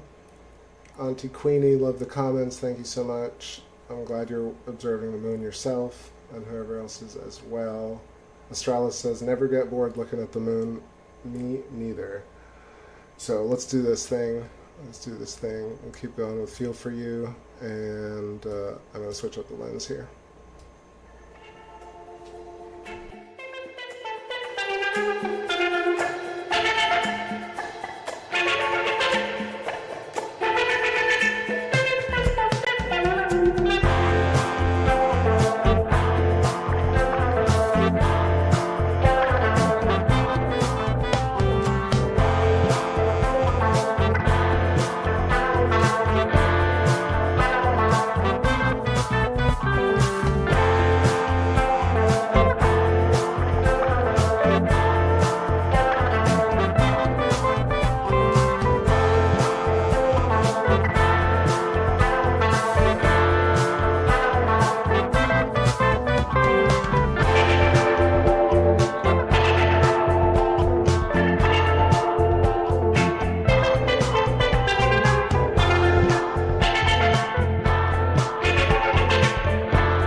Also, I want to say what's up to Z Proxy. How you doing? Good to see you. Just starting to wrap it up here. I think I've been on for like 4 hours or something. 3.5 hours. All right. So that's the lady in the loon, and it's something that just came to me one day. Just imagine looking at the moon as if there's this woman walking down the pathway, and there's a house and a city in the background, and the sun, and then you also have. She's kind of looking upwards. She has a crown. But then you're also looking at it as if she were trapped in a sphere, like a crystalline sphere, and everything were wrapped around the same way the moon's surface is. So this is how I see it. It's a little bit crude, but I got the idea across. I think you can see it if I just hide it. She does have kind of an angelic / demonic face. And then I have this other cat, this Blues Brother, that I've seen other people scribble. I've never seen people scribble this lady shape before, but let's do this other. Well, actually, let me keep this one for now. I'll do Blues Brother on the full moon. I think you can see the cat right over there on the right. Sunshades, shades, big nose with a little tip on it. If you're looking like right on top of his head, you'd have Tycho, and then his kind of what's it called? What do they call it? Not a lariat. What are those? Gosh, it's not coming to me. Anyway, let's say the collar, collar jewels are. I don't know why it's not coming to me, but let's say around the collar you got Copernicus and Kepler, and his whole body is Mare Imbrium. But yeah, I still like the lady in the loon more. What's going on, chat? I think I'm about to wrap it up. I'm starting to fade. Fantasy, take care. Thanks for all the great feedback.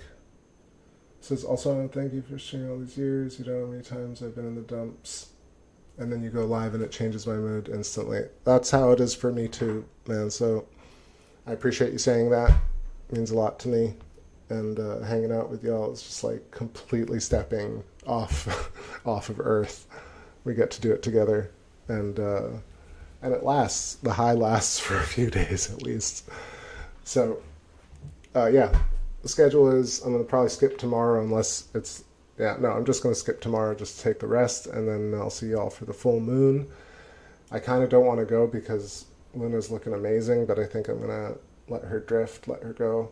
Let me know what you thought of Lady in the Loon. Ellie Wynn, I appreciate it. So many great comments. Ryan, you see that? It's super wild. This scene, if you just like kind of zone in on it, just actually a few streams back, maybe 10 streams back, the thumbnail has a very good version of this drawing that I just did, a better version where it's colored in. You can see it.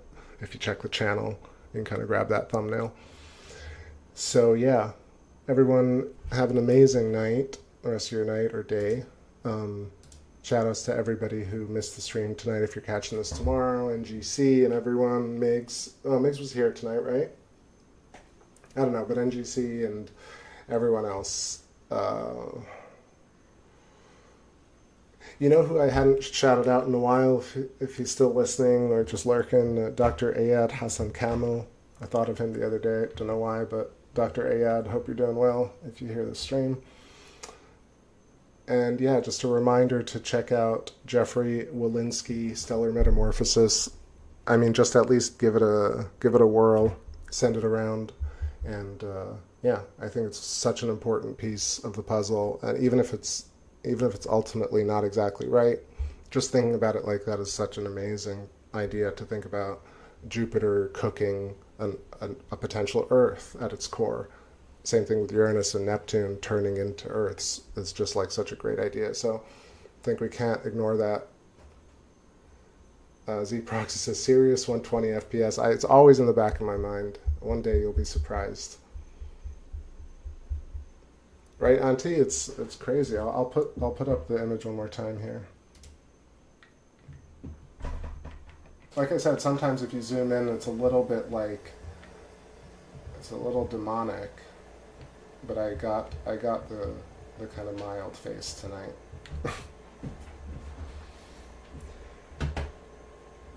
But I think it's more interesting that, like, if you just kind of, if you meditate on looking at the moon right here, you'll start to see this kind of Parisian city in the background, or kind of what would look like this. You start to get crazy depth. It actually looks a little bit more, I think, even more clear, because the pathway at the bottom right, at the full moon, I mean. So we'll do Lady in the Moon one more time, and but yeah, let me center this. Shot is kind of crazy. By the way, I just flipped the OBS input, so I flipped the moon upside down. It's looking good though. Tycho at the top. Yeah, just an amazing night, everybody. Really appreciate y'all. Ellie, you've been so active and awesome. I really appreciate all the effort. And I know it's a lot to chat in chat rooms, so it's not lost on me how awesome y'all are for continuing to chat every single time I'm on, always being here. Never lost on me. So let's take it out with the... Which song? What song shall be the last song of the night? I think maybe Golden. Golden is good. Alright, everybody. Enjoy the rest of your night. I'll catch you very soon. Keep an eye out for the full moon stream. And if you have any thoughts on the ideas I was talking about tonight, another reminder to leave a comment or not. It's all good. And yeah, I know I'm going to sleep well tonight. Whoops. Whoops, whoops, whoops. That's not what I was trying to do.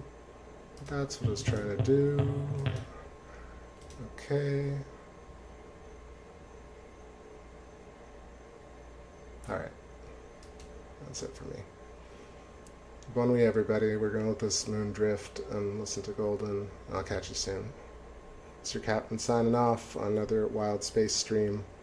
I'll see you soon.